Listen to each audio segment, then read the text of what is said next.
So far, it's been a case of 2 rounds, 2 victories for the one they call Martin Kroenke. But we head ourselves now to arguably one of the most unpredictable races of the season. And it's also one of my favorites. It is the one and only Montreal Circuit Gilles Villeneuve, and qualifying is underway for the 3rd round of the 2017 iRacing World Championship Grand Prix Series. It's Will Vincent, Jonathan Simone, our cameras today brought to you by Ispan Balao, and I'm going to give a very quick, big shout out to Paul Smith and Hugo Louise for coverage of RaceSpot Race Day. But now, Johnny, it's time to get on with the racing. Here we are. Love this circuit, and Montreal always produces brilliant action in the World Championship Grand Prix Series. We're in a great qualifying session here. All the top names in the session we are. The others have been split into a different one. We never know, though. They could also grab pole position, but so far it's Graham Carroll, Will, on pole and on top provisionally. Provisionally, for the time being. Those of you who are new to the World Championship Grand Prix Series, this is the situation. You get 3 laps. Go as fast as you possibly can. It's actually really 2 time laps. Martin Kroenke has done his 1st lap, and he is behind Graham Carroll. So that is the big story of the day so far. Peter Berryman, pretty good qualifying by him as well. So it looks as though we may be in one of these situations where Apex Racing have found something. We talked about this the last couple of round training. They seemed a little bit off, but as it stands right now, they are really on it. They could be really on it. I do want to point out that Graham Carroll is very quick around Montreal. This is the circuit that suits the Scot really well. He has got a very loose front end of that car. He seems to be fighting the car every single second while turning into a corner, and that's why Montreal suits him so well, because you really need good turn in around the circuit. 4.3 kilometers here, 2.7 miles and 13 turns, all of them a big challenge on the car setup. And this is arguably one of the most famous corners in all of North American motorsports. It is that famous chicane. Wall of Champions. Hutu's coming through it now. Where will Hutu be then as he crosses the start-finish line? P5. Wow. Yeah, I think he made a mistake early on in the lap. Might have been around the 1st sector. So his 1st sector was very slow. You're looking at the 1st corner, maybe even the 1st chicane. So Hutu right there, I think, made a mistake because, you know, you don't really lose that much time in the 1st sector. It's so short. Backham's up to 4th. But House up to 2nd for the time being. But he took a lot, and I mean an absolute ton of curb through that final chicane. He ended up being 35 1,000ths of a second back. If he had actually got that chicane together, he could well have had the opportunity of going for pole. Freight Shorthorse then, 2 1,000ths of a second behind Graham Carroll. Business has just picked up, Johnny. Oh, I love this right now. Kroenke's got a couple more laps to set. We know Bono's session's over. Kroenke out of the pits. He's on his out lap. Holtzman's got a couple of laps to go too. Do not count out Patrick Holtzman. He is a privateer, but he is just so insanely naturally talented. He's so quick, and I wouldn't be surprised if he ends up on pole. I wouldn't be surprised either if if Graham Carroll doesn't maintain pole position. He's under pressure now, and he's on an out lap. This could well be fantastic. Graham Carroll then exiting the hairpin. Your preparation for the lap really does start here, because you've got to get the run out of that final chicane. And some drivers will just go a little bit slow. You see Graham Carroll there just warming up the tires a little bit. You'll take a slow entry in, hard entry out. Graham Carroll then looking for his 1st ever World Championship Grand Prix Series pole, and he's in towards turn number 1. Look at the front end on that car. It's just so easy to turn it in. His driving style is absolutely perfect for Montreal. Here's the turn 3-4 chicane. It's nice and simple through there.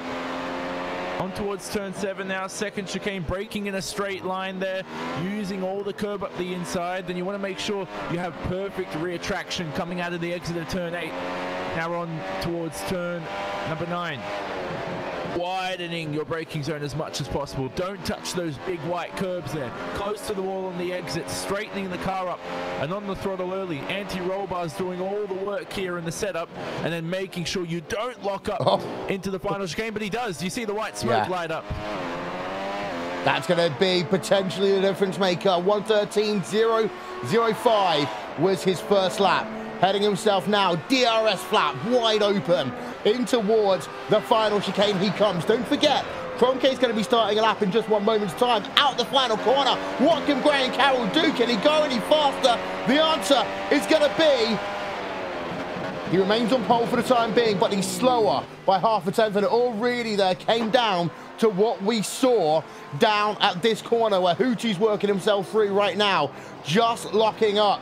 It's worth noting just how close qualifying is. 6 drivers currently separated by 0.05 of a second. We go on board with Mr. 5-time. Martin Kroenke to pole position away from our screens. We're looking for the moment very quickly at Gregor Hootu, but Martin Kroenke moves up to pole. What can the 5-time champion do? As he crosses the stripe, he does a 1:13.196. It's only 8th place for Hootu. Whoa. Oh my. And that's disastrous for Gregor. What about Joni Tormela there in 10th? And our pole sitter from last year, Mitchell de Jong. This is his first race in 2017. He's going to start in 11th, and he's currently out of qualifying. He can't set any more laps. Ilkka Haapala, 17th then. He goes for the moment. Crazy qualifying, but Martin Kroenke, that final lap, blitzed the field by 1/10 of a second, and 1/10 of a second here. Well, let's have a look. P2 all the way down to P number 6 is covered by 1/10 of a second right now. I think Martin Kroenke just did one of those laps that shows us why he deserved to be 2016 world champion and why it's going to take a lot to stop him this time around. He was one of the best drivers last year, and not only was he one of the best, but he's improved on top of that. If you're world champion and you are the best, and you've improved for 2017, boy, do these drivers have a work cut out for him here. That is one of the most entertaining qualifying sessions I've ever experienced, Will. And we never know how close this field is, how many people are trying to make a statement in the other qualifying session. There could still be a twist or turn to come. Having a look at Paul Hilbrink right now, actually, he just has to... I think he just ran too far wide there. He might have to have bought that lap. Stephen Michaels is on a lap right now for Vortex Sim Racing. May possibly be. This will be his final lap anyway. He's going through that turn 4-5 chicane there, close to the wall. Probably could have been a little bit closer. So Michael's there on the limit, but I think he could push it just slightly more there. That's such a difficult corner, turn 8 he just went through. The rear end wants to step away, but you really have to make sure the car's dialed in throughout the past 2 weeks of testing. Misses the apex there at turn 9, and that's going to cost him a 10th or 2. And he really had to pick it up for turn 10, so he's definitely lost time. Here's the hairpin though, widens the track. Car wobbles under braking, but it stays stable on the apex. That's important for Stephen Michaels, who is in the Apex Academy team, now moved to Vortex ahead of the season. And right now, I think, coming towards the final chicane, this is where the nerves build up. Just because there's only one more corner to go and you've had a whole straight to think about it. And it is one of the most difficult corners on the racetrack. It's worth noting, we say that, and we'll talk about this as our coverage continues here. Traditionally, not many people have that many issues here, as they will see Isaac Price coming across the line as well. Both Stephen Michaels there remained in P number 15. Isaac Price is on his lap now. He will make it to the end. But it's actually one of the shortest laps in the World Championship Grand Prix Series. Just 73 seconds. Unless you're Martin Kroenke, the only driver to go into the 1:12 range. He's well in the 1:12 range. Just watching Isaac Price, sorry, on the screen as well. I'm just thinking, is he going to get the lap done in time? He will. So yeah, as you mentioned anyway, back to that, what you mentioned, Kroenke in a race of his own. But we did see last time, remember, we dominated qualifying, and then just simply the start had a Lewis Hamilton start of 2016, and the race was over from there. So who knows? Last year, De Jong from pole ended up going third into the second corner. So all about the race start here for Kroenke. But Isaac Price in that core sim racing car. He's coming towards the final chicane, bouncing over the first curb. You'll see drivers doing that throughout the weekend. It won't damage the car too much. Shortest run to the line, only improves one position. He goes to 18th. All I want to say before we conclude qualifying here, Will, is you might think Daniel Wensing in P20 is off the mark, but Fluke in 19th. 13.8. I still think he can make the grid just because he's last in this group.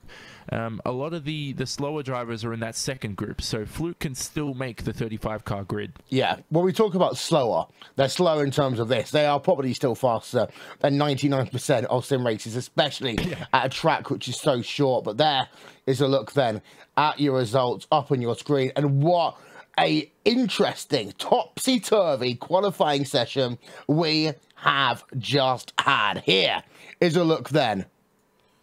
And Martin Kroenke, out of nowhere, gets himself pole position by a 1/10 of a second over Graham Carroll. But then Carroll to Frank Shawhorst is literally 2 1,000ths of a second. Bonner House is in 4th. Peter Berryman in 5th. Patrick Holtzman in the 6th position with Matt Packham there. Koala Sim Sports in P number 7. Gregor Hutu, P number 8. We're going to have to talk about that one in a moment's time. Marcus Jensen in 9th, and Yoni Tormana there in the 10th position. Rest of the results from this session up on your screen. It's worth noting that 35 drivers will make the field. 4 drivers will not here today. We'll get you a full confirmation of your results in just a couple of moments' time. Poor qualifying also by Mitchell de Jong. And the guys at the back, well, they're just as close at the front. Look there, Yao Vaz, Stephen Weichels, Paul Ilbring, Blink. And you missed them in terms of the difference. Ilka Happala, 17th. Isaac Price, a poor day by him, by his standards, in 18th. Fluke and Wensing, they are your top 20. These results are provisional, but we will step aside for a brief moment. We'll be back with more after these messages. You're watching RaceSpotTV on iRacingLive.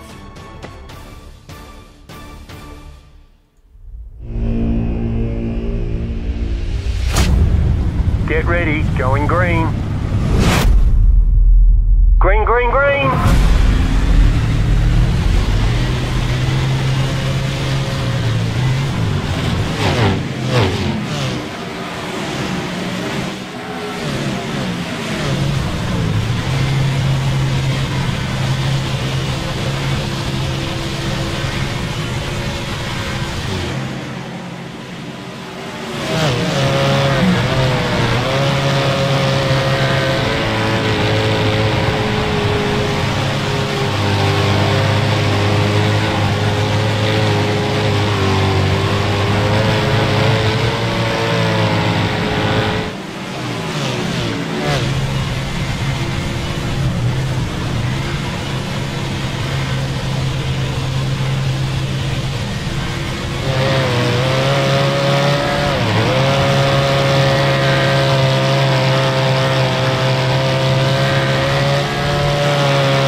The NASCAR Beginner Series powered by iRacing is the premier NASCAR eSports series featuring the cars and tracks from the Monster Energy NASCAR Cup Series. The 2016 campaign saw a return to the top of the mountain by Ray Alfalla as a 3-time NASCAR World Champion. The march to that championship was not easy though, despite the fact that Ray Alfalla took home the most points in series history. It just also happened to be the tightest championship fight we had ever seen. These guys are set for the 2017 campaign, and as it has been for the 7 years prior, it is no longer going to be a straight shot to the championship. We are going to see the biggest change in this championship picture in series history, as for the first time ever, there will be a chase for the championship. We're going to go into the Homestead Miami Speedway at the end of the season with the 4 best oval sim racing drivers in the world absolutely tied in the championship. You just got to beat the other 3 guys out and you will become an official NASCAR champion. You're going to get yourself a NASCAR championship ring and, of course, $10,000. These are the iRacing Esport World Championships, the pinnacle of sim racing competition. You can catch it all season long, live coverage on iRacing.com/live.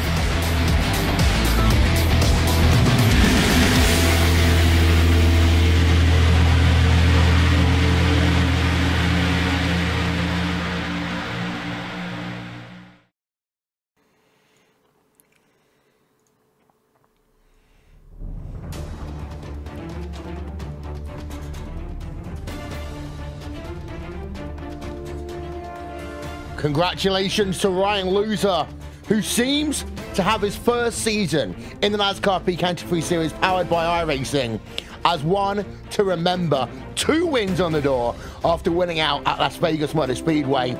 Here, it's a case of the Martin Kroenke show once again, Johnny. There he is. Good stuff from him. No, that's what we want to see as well. Great stuff by Ryan. I have to say, he's been very impressive last year, this year as well. The 2 World Championships. And don't forget Blancpain too. Blancpain doesn't get much credit, but the new World Championship coming into play. We've also seen tractors coming to iRacing in the past too. Whoa. We're going to be talking about that in a moment. Yes, but regardless of that, very impressed. Back to the World Championship. Kroenke is on pole. He's got the pace. I mentioned last year, and we'll talk about it later on before the start of the race, but De Jong last year from pole didn't get a good getaway, and it was Kroenke and Hutu who jumped ahead of him. So I'm just concerned whether or not from P1, will Kroenke head first into turn 1? And if he does, I think it'll be race over for everybody else. We're having a look then at the pole lap of Martin Kroenke. And the thing that stands out for me is just how much front-end bite that Collina SimSports car has. And actually that is going to help him down at turn number 1. You see some of these guys, they really have to work that wheel into some of these corners. But Kroenke, yeah, he had to wiggle down at the second chicane. But apart from that, this is a flawless lap. Actually, looking at it again, doesn't lock the car up into the hairpin, does go a little bit wide, but actually you get that trade-off a little bit. You know what? One of the best laps I've actually seen Martin Kroenke do in qualifying. It's great, and one thing that's misconstrued is people think, all right, Canada, you need a lot of turn-in. You don't want to overdo it with, for example, the toe-in or the camber on the car. If you end up putting too much toe-in or camber, you'll end up having mid-corner understeer, and mid-corner is as crucial as turn-in at the circuit Gilles Villeneuve. So you're not focusing too much on aero because there's no fast-sweeping corners here. You want to set it up for the long back straight that you come towards. You're going to have DRS2 to help aid the car. But as I said there, you don't want to overdo it in terms of turn-in. Rear traction, don't forget, will also important here. Stop-start circuit. Yeah, we have just lost our feed for a second there. I do apologise. There we are. We're going to get that back up for you. Let's have a look, though. This is Gregor Hutu. Having a look at him very quickly. And one of the things that is worth noting is how he took about 4 stabs there down at turn number 7 to get that car through the corner. And you know, that just seems to be that Team Redline car wasn't hooked up for him at all. Frank Shawhorse a little bit more so than him, but Frank was all over those high curbs down at the final chicane. In fact, I would argue that Frank lost this session because he was too aggressive down at that final corner. and the final corner is so important. I mentioned this when we were covering the Sports Series races earlier, is I've seen this personally through telemetry, and not a lot of people see this, but compared to teammates, and when we compared to even our own lap times individually, we've lost races before, not lost races, sorry, we've lost pole positions before by 3-4 tenths into a final chicane. Yeah. So we compare our qualifying laps, and we're going well, we approach the final chicane, we're like, oh, our best lap in practice was, you know, 4 tenths quicker through that final chicane than we just did in qualifying. And so it's a corner where if you're going to take the risk, you have to ace it. If you don't, you're into the wall and your lap's aborted and basically invalid. Let's talk then very quickly about Graham Carroll.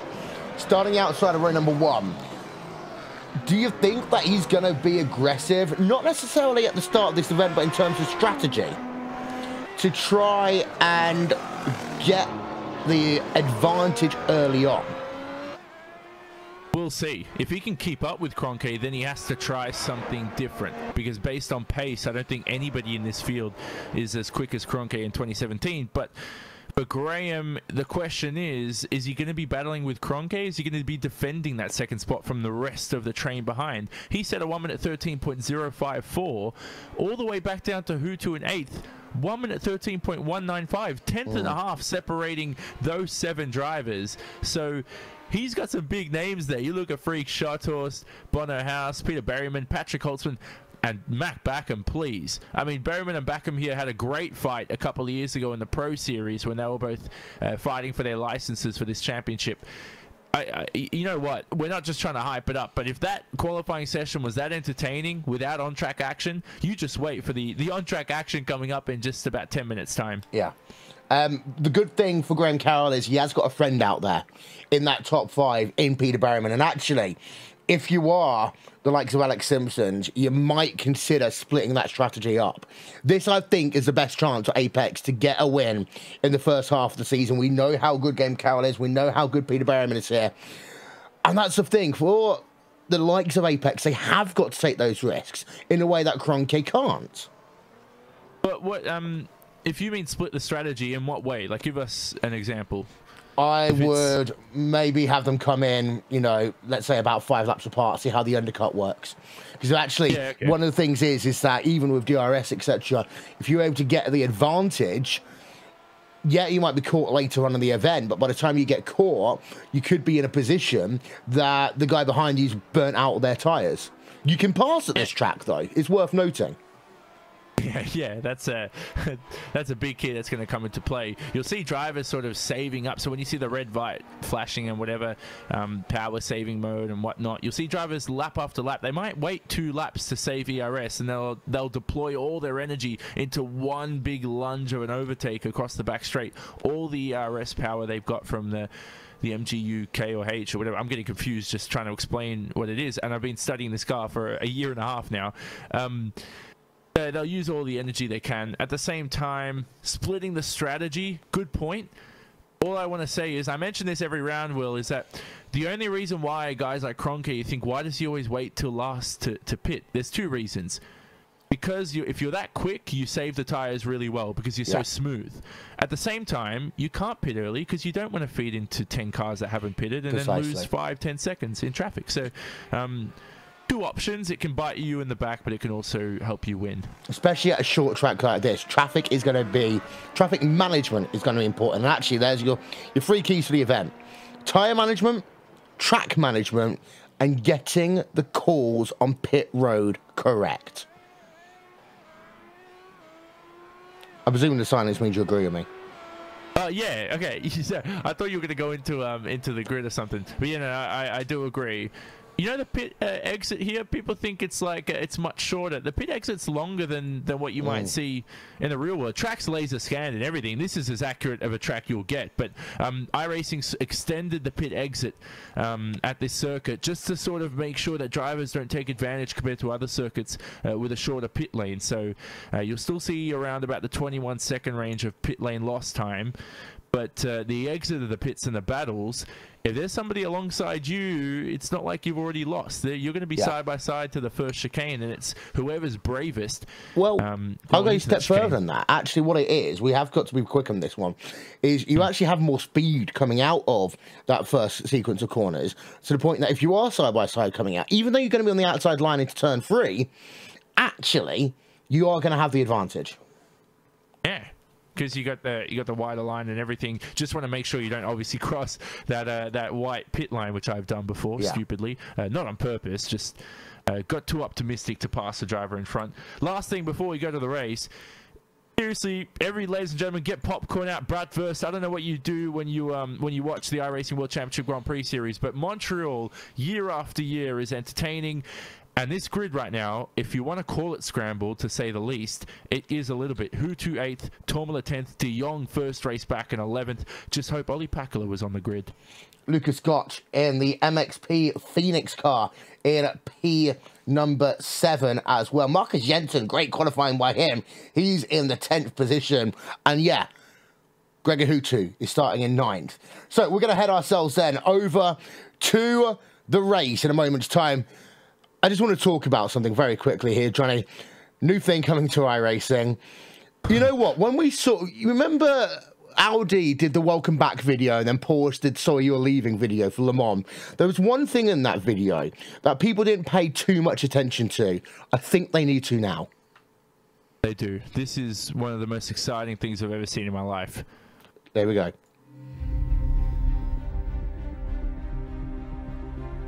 On January 1st of this year, we made a major announcement when we added Porsche as our newest partner. The first car we added to the sim was the Porsche 911 GT3 Cup, and at the same time we announced that we would be adding several more Porsches in the future. For the next Porsche, we wanted something special, something unique, something that hasn't been seen in a racing sim before, and something definitively Porsche. Today, that Porsche is here.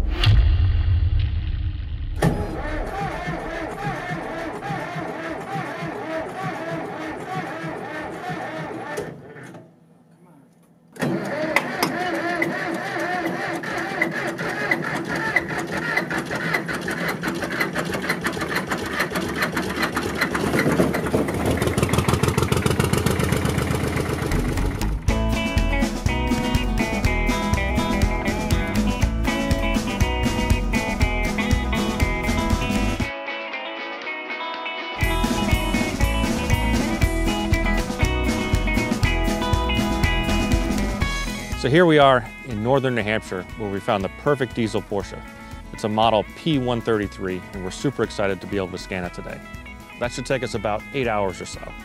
After that, we'll do photo reference and sound recording. Then we're back to the office to build this sucker. When we're done with this project, we'll have the most authentic tractor ever built. Take that, farming simulator.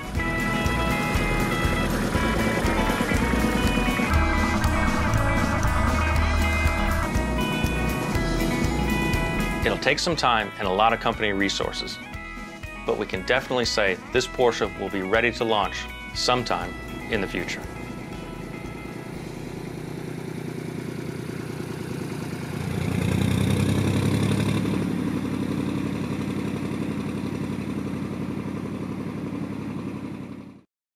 The NASCAR Beginner Series, powered by iRacing, is the premier NASCAR eSports series featuring the cars and tracks from the Monster Energy NASCAR Cup Series. The 2016 campaign saw a return to the top of the mountain by Ray Alfalla as a 3-time NASCAR World Champion. The march to that championship was not easy, though, despite the fact that Ray Alfalla took home the most points in series history. It just also happened to be the tightest championship fight we had ever seen. These guys are set for the 2017 campaign, and as it has been for the 7 years prior, it is no longer going to be a straight shot to the championship. We are going to see the biggest change in this championship picture in series history, as for the first time ever, there will be a chase for the championship. We're going to go into the Homestead Miami Speedway at the end of the season with the 4 best oval sim racing drivers in the world absolutely tied in the championship. You just got to beat the other 3 guys out and you will become an official NASCAR champion. You're going to get yourself a NASCAR championship ring and, of course, $10,000. These are the iRacing Esport World Championships, the pinnacle of sim racing competition. You can catch it all season long, live coverage on iRacing.com/live.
You are looking live at one of the drivers and fans' favorite venues in all of motor racing. This is Canada. It's Montreal. It is Circuit Gilles Villeneuve, and it is home to the 3rd round of the iRacing World Championship Grand Prix Series. Good afternoon, ladies and gentlemen. It is April 1st, 2017, and mark this date on your calendar because it is going to arguably be one of the defining moments of this season. If Martin Cronkey can win 3 in a row, he's done something that no driver's done in the World Championship Grand Prix Series in over 5 years. If, however, Graham Carroll can go to victory lane, you can add a new team and a new driver to one of the biggest who's in the history of Grand Prix sim racing. But then there's the others. You've got a driver of Gregor Hutu down in P number 9, and he has got to find a way of not just doing well in this event, but surviving this event. Will Vincent, Jonathan Simone, Montreal. I don't often say this, Johnny, but I am really pumped for this event. We're pumped and we're ready to go. 4.3 kilometers, 2.7 miles, 13 turns of brilliant, challenging racetrack and tarmac, ready to hit these drivers in the face. And literally, of course, for some, if they make a mistake, because the barriers are so close to you here, you don't want to be making too many errors around what is one of my favorite motor racing circuits, not just on the iRacing World Championship Grand Prix Series calendar, but in general. Best overtaking spots today, definitely into turn 2. Turn 1's that small kink you'll see across the start-finish line, so technically that's not a corner. Turn 2... Oh, are we doing the same thing like Laguna Seca? Turn 1's not really turn 1, it's that little kink to the left. Yeah, we have to do it though, unfortunately. Yeah. It's like, what's that corner as well that has like 7A, 7B? Is that Sonoma or something? It's 3A, 3B at Sonoma, yeah. Let's run through your grid though. Let's run through your grid here. 3 minutes remaining in practice, and here it is for you then. Those of you just joining us, you missed a crazy qualifying session here this afternoon, and it is going to be Martin Cronkey starting on pole position, the only driver in 1 minute 12. Martin Cronkey has a habit of that at the moment, of just being able to go that little bit faster than anyone else, setting the benchmark for what's to come. Commander Simsport, P number 5. Graham Carroll alongside him for Apex Racing UK. 1 minute 13.005, outdoing the Team Redline duo of Frank Shawhorse and Bono House, in one case by just 2/1000ths of a second. Peter Berryman is going to be a wingman in some ways today for that driver of Graham Carroll. Patrick Holtzman, a privateer in P number 6, and Holtzman always does well here. Lucas Gott's there for MSP Phoenix Racing. He is in 7th place. Matt Backham is in 8th for Coanda. P number 9 for Gregor Hutri. Marcus Jensen, Apex Racing UK, means there's 3 Apex cars inside of your top 10 today. Marty Piatella in 11th and Kevin Ellis Jr. in the 12th place. We'll cycle on back. Yuta Saito in P number 14. The guy who came oh so close a couple of years ago, Kazuki Omishima, is in P15. Mitchell de Jong, a poor day, in the 16th place. Remainder of your grid coming up on your screen right now. So many storylines today, Johnny. Yeah, this is going to be great. I mean, Graham Carroll on the front row, brilliant. That guy is... he's just got that inner sort of confidence that no other drivers really got. You see drivers, a lot of European drivers, from what I understood, and this is taking a quote from Juan Pablo Montoya, a lot of European drivers are very mentally weak in a way, and Carroll's not one of them. Scott, he's just so robust, so strong in the mind, he's ready to go, and well, I'll tell you what, he's got a challenge on his hands, because to have Kroenke in front, Schotthorst and Haas behind in 3rd and 4th, that guy's part of an elite grid right now. And there's the championship standings as it stands. It's Kroenke from Hutu, 10 points already. Bonner House, Alexei Yakola, and Graham Carroll, 3, 4, and 5. They're separated well by 2 points. And it's worth noting, therefore, Graham Carroll, with a victory here today, will move himself up into 3rd place in the championship, the highest an Apex Racing UK driver has ever been. Worth noting in terms of qualifications as well, Johnny. It's good to see 2 of the Apex Racing Academy cars filling out P34 and 35. Yeah, good to see, but they really need to improve. You know, Kern hasn't been that quick. Bergeron, though, he's still young and he's got a lot to improve. But anyway, it's good to see him on the grid, gaining that experience right there. But in the academy team, anyway, they have very minimal support. So great performance from those 2 individually. And there you can see P21 through 30 in terms of your championship right now. And there's a remainder on your screen. Peter Berryman, a good result today will launch him up in your championship standings. 40 drivers have scored a point so far in this 2016 campaign. It's now the calm before the actual storm here at Canada. Of course, 2011, the Canadian Grand Prix goes down as possibly one of the greatest in the history of the Formula One World Championship. We have had fantastic races here at Montreal before, and of course we always go back to how close Kazuki Omishima was to getting his first and Radical's first World Championship win. Today, Graham Carroll has the opportunity to make the mark for that Apex Racing team, and he did say at the start of this year that he is here to win. Well, this is the closest that he's ever been. Starting P number 2 on the grid alongside the 2016 Series champion Martin Kroenke. So as we head ourselves down to the first half of a lap, it's going to be a case of who is going to be the boldest, who is going to be the bravest. They all want to avoid chaos down at that first corner. And for so many races, these guys have avoided the drama. But now, they've just got to sit down, wait patiently for just a couple of moments, and then we'll be on our way and ready to go for the 3rd round of the iRacing World Championship Grand Prix Series. Ladies and gentlemen, enjoy this as the cars are lined up. They are almost ready to go. 2017, Canada. Here we are then, 3rd round of the championship, ready to get going.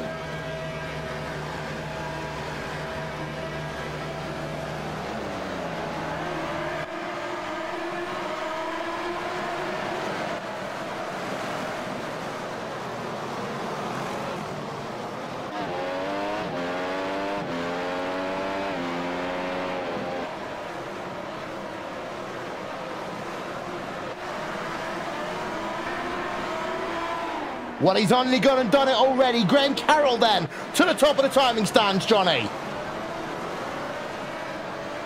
Brilliant brilliant start from Graham. He's already pedaling away now. A couple of tenths advantage on our 2016 champion. So important right there, I mentioned, for Kroenke to lead into the first couple corners. He didn't do that, and that's much like his teammate last year, Mitchell de Jong from pole. Yep, out front, it is Graham Carroll who leads away. As you see, they come down to the hairpin. Behind, you've got yourself two of the drivers from Team Redline going side by side. That is Bono House there versus the driver of Frank Shawhorse. We have got Yuji Saito and Stephen Michaels on pit road. We go on board then with the driver of Bono House. You see just behind him is Frank Shawhorse. Bono House up one place, but at the end of lap number 1, it is, oh, we got drama down there at the wall of the champion chicane. We got two drivers spun down to the inside. Johnny, give me an update. That's Lucas Scotch. So Lucas Scotch there, and it might have been Holtzman as well who was collected, so he had nowhere to go. Patrick Holtzman, it was indeed. So Lucas Scotch there just losing control under braking, cold tires, cold brakes, and that's pretty much the result of it. On board then, replay Lucas Scotch. You see just how close Frank Shawhorse was. Oh, actually, no, he tagged Frank first. And then Holtzman came into him. Holtzman had nothing to do with that incident. Yeah, it was so close between him and Shotto, so that could have ended Frank's race. Regardless of that, Frank's in P4, so he continues happily away, unconcerned by what happened behind him, and he's got a nice buffer now to Marcus Jensen, who impressively is in P5. Kroenke, though, half a second, he's all over the back of Carroll, who really makes a mockery of that hairpin, and now Kroenke is going to have a good run here on this back straight. Yeah, as we'll just have a look then at this beautiful straightaway. Of course, DRS is going to be engaged. Kroenke gets right up to the rear ring and then just lifts off the noisy pedal. Exit then of the final corner. Lap 2 of 70 already scored complete here in the third round of the iRacing World Championship Grand Prix Series. You can get social with us on Facebook and on Twitter. Greg Hutu, by the way, let's give him some dues. He's up to P number 6 in this one. Also worth noting, Johnny, that Peter Berryman, of course, had an outstanding penalty. He actually started this race on pit road, so that P number 5 was all for nothing. Yeah, that was the penalty from Interlagos, so he wasn't there last round at Sebring. He had to take it this round. We know Oliveira, Ficaro, Joby, and De Corps also have penalties as well, which they didn't take last round out at Sebring. But here we go anyway. Gregor close to Marcus Jensen. I've said it before, I said it one lap ago, but Marcus Jensen, impressive, P5. I mean, I've never thought I'd see Marcus Jensen this early on in the season be so high up the order. This is a great start. Hutu obviously was gifted, though, Will, from the fact that Holtzman and Gotch had that incident. Yes, indeed. So live time and scoring, by the way, ladies and gentlemen, will be up in just one moment's time for those of you watching us here. Don't forget, of course, you can catch highlights of the iRacing World Championship Grand Prix Series on Motorsport TV every other Tuesday night. Graham Carroll then, Martin Kroenke. Well, Carroll actually eked out a little bit, but Kroenke seems to be a little bit faster in a straight line. But on a house Frank Shawhorse makes it a 4-car train right now. The incident that happened meant that Jensen now is 2.7 seconds back from this front 4, so he's got a lot of pedaling to do right now. Yeah, and he's under pressure. He's only 16 years old too, and he finds himself P5 in a World Championship Grand Prix Series race. Brilliant stuff from Marcus Jensen, and he's going to keep going, though. He's got pressure from a 5-time world champion, and when Hutu won his first championship, Jensen was only 10 years old. And we talk about that right now as if this is sim racing is becoming older and older, classical as time progresses. Now, Carroll, remember what he told you at the Autosport show, Will? I'm going to win a race this year. I'm going for the championship. Simple as that. He's been true to his word. You know, I didn't doubt Graham Carroll because he is one of the most tenacious drivers I think I've ever seen in this series. The DRS flap now is open. Of course, you see the energy recovery system as well for the driver of Martin Kroenke as they complete lap number 4 of this event. We're very quickly talking about the guys that aren't having a good day. We've got ourselves Mitchell de Jong out of this event. We've got Yuta Saito, Jamie Fluke, Stephen Michaels, Yoni Tamana. A couple of incidents at the start of this one. We always do expect it, though, at the track like this, Johnny. Yeah, you do, just because it's so tight. There's no room for error too, especially in those early laps. Stat of the day as well, which nobody really cares about, but these first 4 laps, Kroenke has led every lap of the season coming in so far. So right now, Carroll, who's led every lap of this race so far, obviously, is the only other driver to lead a lap, and that's impressive for him. I think, though, it's obvious right now that Martin's the faster driver. It's just whether or not Graham can sustain this pace for 70 laps, because he can stay in front and defend for 70 laps. It's possible. But one thing we've noted before is that sometimes the Apex guys struggle a little bit on their tyres, especially in the second part of a stint. It's also worth noting, of course, that by leading laps here, Graham Carroll now moves himself up 1 place in the championship immediately with that bonus points. Yeah, exactly. It's so important. Here's Martin, though, for the lead. Here he goes then, down to the inside. Kroenke's had enough. He says thank you very much for leading the first 4.5 laps of this event, but now I want to lead, and he gets DRS to boot there. That's going to help him out. Martin Kroenke then to the top of the timing sheet. Replay coming up for you of how he did it. We go on board of him, gets a very good run out the heaven, but you note there, he was away back from Graham Carroll, about 4.5 car lengths, put on the DRS, put on the ERS at the same time, go side by side. Thank you very much. That's not to say that Graham Carroll's not going to do the same thing in a couple of moments' time, but already Graham Carroll's lost out 0.8 of a second in the space of 1 lap, and the reason for that one may well be because of the fact that Graham Carroll's in dirty air for the first time. Yeah, so that's important right now. He's going to maintain contact distance with Martin, 0.6 behind. Bono's next, right behind. I think Graham will wait and see if he's got the pace to get in front of, stay in front of Bono Haas. I do have to mention, though, as well, Kroenke probably saved all of his ERS power, as you mentioned. Trouble on the racetrack, sorry. We've got ourselves Martin Piatella turned around. He's managed to hit Isaac Price. He's managed to hit Chembol at Bassi as well. Not a good 30 seconds from Martin Piatella. I'm not sure if he got spun around or whether he spun someone around, but he went off down at the second chicane, embroiled in a battle. He got passed by his teammate. And all of a sudden, Martin Piatella's race just goes down the toilet. Here we are, replay up. He's turned around by Higgling, I think, if you look at this replay. But what Martin Piatella doesn't, well, the thing is there over Isaac Price, he had nothing to do with that one. But by reversing, he will be under Schurz's investigation for that one. The first contact, he had nothing to do. He might well argue, well, I was trying to get out of the way at that point because I've been hit twice. But out of the race is Martin Piatella, and that is such a shame. Yeah, not good for him. He's not that type of driver, though, to make silly mistakes. So if he does get a penalty, it's not like he has a reputation for this in the past. If you're in that situation, kids, just stand still. Everybody else is going to find their way around you. I think he maybe just tried to reverse so he didn't have to wait for the whole field to go past, and he doesn't want to rejoin in 35th or whatever the last position is right now.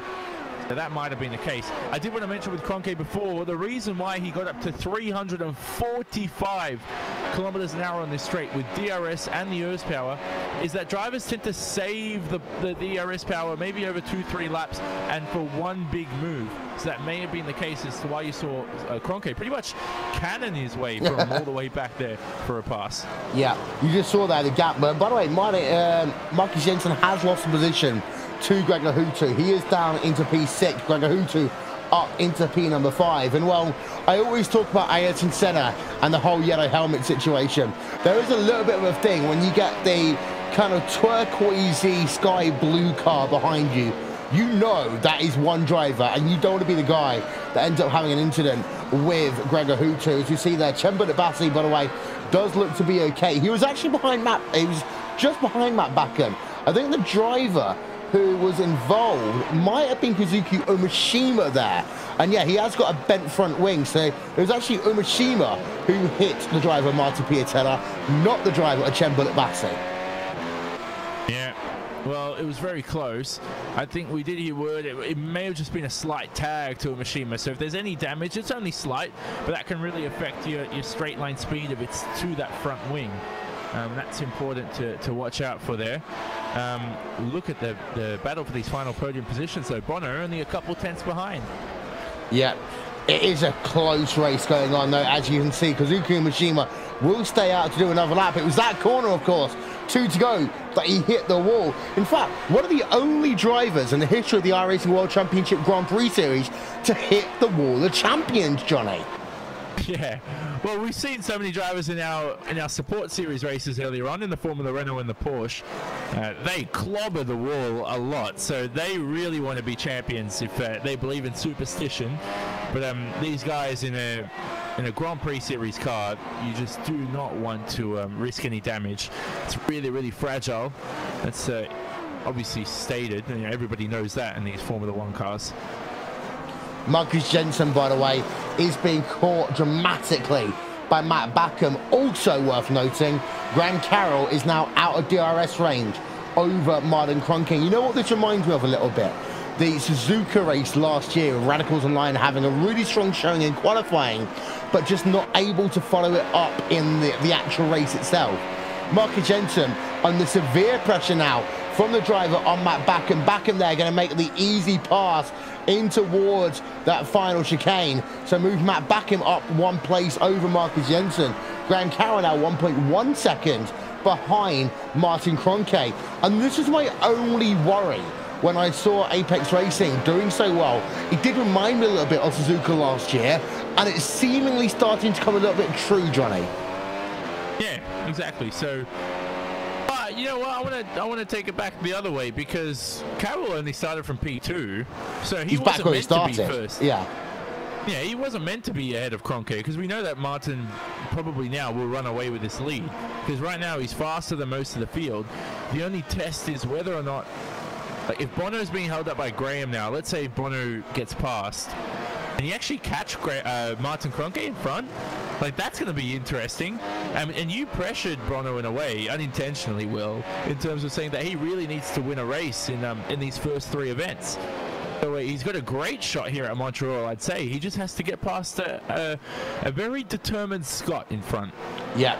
As Chem Bullet Batty there, Radicals Online machine, P number 8, looking for P number 7, side by side then. He will go with the Apex Racing UK driver of Marcus Jensen. Jensen loses another position. Chem Bullet Batty's looking fantastically strong here in this event. He is already up a number of places. In fact, let's have a look then, left-hand side of your screen. Biggest movers and shakers in your event so far.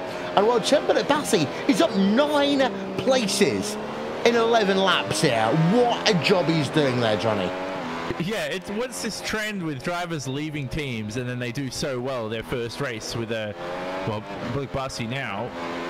You know, it's just so confusing. Could be addition by subtraction in a way. He left the Radicals team in the past 2 weeks. So Chem, up and coming talent. He did tell me behind the scenes he does want to be Turkey's first Formula One driver, and he's definitely working towards that. I'm hoping staying as fit as he can as well for his real-world racing commitments, practicing on the sim whenever he can, and he's constantly improving. I remember I used to, in my opinion anyway, Chem will disagree with this, but a couple of years ago I was definitely faster than Chem. Now he's in a different level, you know. He's on a different level. He's up there in the top 10, and great stuff from him. He's a talent that is definitely going to be swiped up by somebody soon. There's the Olympic rowing basin from the Olympics held in Montreal on the left-hand side of your screen. It seems to me when BBC were doing a broadcast of Formula One, that'd be the first thing they talked about, one of the only things they would talk about. So we've got to mention it at least once. Graham Carroll, by the way, is back in DRS range now of the driver of Martin Kroenke, but he's got a new problem. That's the driver of Bono House, who is right behind him. Go on. Sorry, Graham, just as you were talking about him, had a huge twitch, and I didn't mean to cut off your point, but I thought he lost control. It's literally at the exit of that first chicane. It was almost 45 degrees to the side. Wow. And that's cost him a couple tenths. Yeah, he's actually, well, he's just over a second, and that's the thing. I think if Graham Carroll can kind of keep within a second, he can stay in this motor race. As he falls behind a second and loses the advantages of DRS and ERS, etc., then I think that he's just, I mean, literally just in DRS range there. Let's see whether that win flag opens. And it doesn't there. So he was just about 1/100th of a second, I think, behind the turn line. I think it's going to be the same now. Yeah, indeed it is. He's a 10th of a second back from where he needs to be in terms of DRS, and it's just allowing Martin Kroenke to pull out a little bit more in this event. Gregor Hutu is now right behind his teammate of Frank Shawhorse. Battle for P4 going on right now. Team Redline versus Team Redline. Hutu, first of all, done a good job moving himself through the field. He had to make a legit pass there over Marcus Jensen, and he did benefit a little bit. But now it's going to be very interesting to see what will happen in terms of, is Frank going to put up a big fight to Gregor Hutu? Oh, we'll wait and see. And Hutu to be in P5 at 37 years of age, with when your reaction time starts deteriorating, just, you know, he doesn't lose talent, obviously. He doesn't really lose knowledge. It's just that the physical side really takes its toll on you. It's pretty impressive, I have to say. And he almost won the championship last year too. It all went down to the final round. Now, remember what you said before the broadcast? We can't obviously do it with the Apex cars, because Graham Carroll and Peter Berryman, we know Berryman had the pit lane start. But if you're shot to us now, do you risk, if there's a clear track, do you risk an early pit stop just to try and get Martin? He's only 3 seconds up the road. Honestly, yes, because you're in a team with Team Redline, but the thing is, it's that you don't want to be in a situation where you're always coming behind Hutu. You're always fourth or fifth, etc. And I think that's honestly one of the things that wore out Enzo Benito, amongst others. And if I was Frank Shawhorse right now, I mean, the difficult thing is, well, actually one of the interesting things on pit road is, you only know when a driver's coming on towards pit road, they're just ahead of you, because they just keep on going forward. Well, we know pit lane last time anyway, 21 seconds around Montreal. Yeah. Pretty much around every circuit, because they try to balance it. And as Bono gets so close to the wall, I think he might have scraped it too. So hopefully no damage to the right-hand side of that Team Redline car. And he's still half a second in front of Graham. Look at the time, though, Graham's lost in these past couple laps, because Bono was, remember, he had a couple of looks here going into the final chicane and into turn 2. 16.4s for Graham Carroll and Bono, 15.9 for Kroenke last time around, half a second advantage. Isn't it ironic that he did just tag the wall, actually? Just grazed it. It's an Indianapolis tap, I call that. Well, you do it side on, so you don't do any damage to the race car, but it shows that you're using every inch of the racetrack there, as they work themselves now through turn number 1, 2, 3 again. We do apologise, ladies and gentlemen. There was a couple of issues there with our live timing and scoring. We are working on trying to get it fixed for you here this afternoon. Antoine Heglin versus Kazuki Umeshima right now. That one's going on P number 9 and 10. Umeshima, he's worked himself up through the field as well, up into P number 9. Oh, geez, you got excited there, because you know what happened in 2014. One of my favourite calls ever. Yeah, it was a great race. I wish I was a part of that. Obviously, wasn't in the booth at that time. Yeah, Kazuki, good stuff. I think he's performed so well in the McLaren. So is Yuta Saito, too. A very underrated guy. Obviously, Yuta out of the race this time around. But they're so quick in the McLaren. Another thing I want to point out is Kazuki's always quick around circuits where you need to use the curbs a lot. I don't know if he just keeps the car stable over bumps well, or I don't know how that works, but it just seems to happen. You look at Interlagos, you know, Montreal's another one too. Just seems to always be quick. But look how close he's getting to Marcus Jensen. Kazuki may be into P8. Yeah, Marcus Jensen is falling back a little bit. Kazuki Umeshima is on the move right now. This is a battle for P number 8 on your racetrack, as we're going to give you a little bit of RaceSpotTV fan immersion.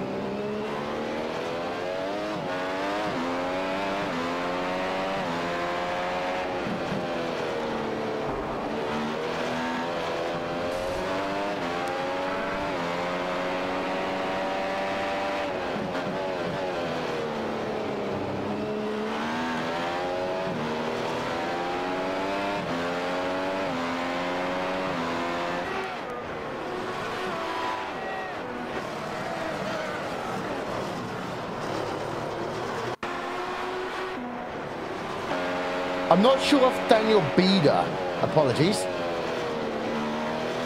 I'm not sure if Daniel Bieder has had an issue, or if he's coming in very, very early in that positive sim racing car.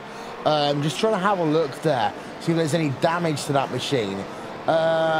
He's, of course, in the positive sim racing car. And, yeah, there is damage there to the front wing. In fact, a lot of damage to the side pod of that one as well.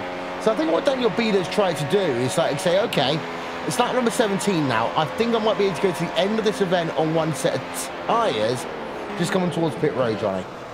No, why? That's just... You'd never do that. I mean, track abrasion here. I'm sorry. But no, don't forget that a race is easier later on. In terms of tyres.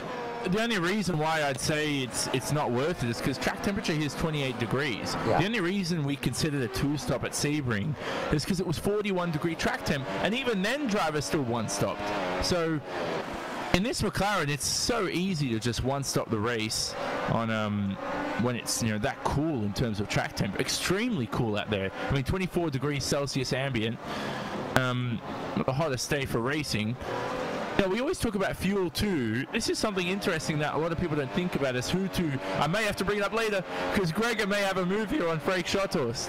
Let's have a look then. We were just having a look and indeed Gregor's very close. Looking to the outside. Can he? No. Not quite yet. We're actually having a look at Paul Ilbrink there. Involved in a fantastic battle. Now we're going to go on board though with Gregor Hutu. Doesn't make the move. Interesting.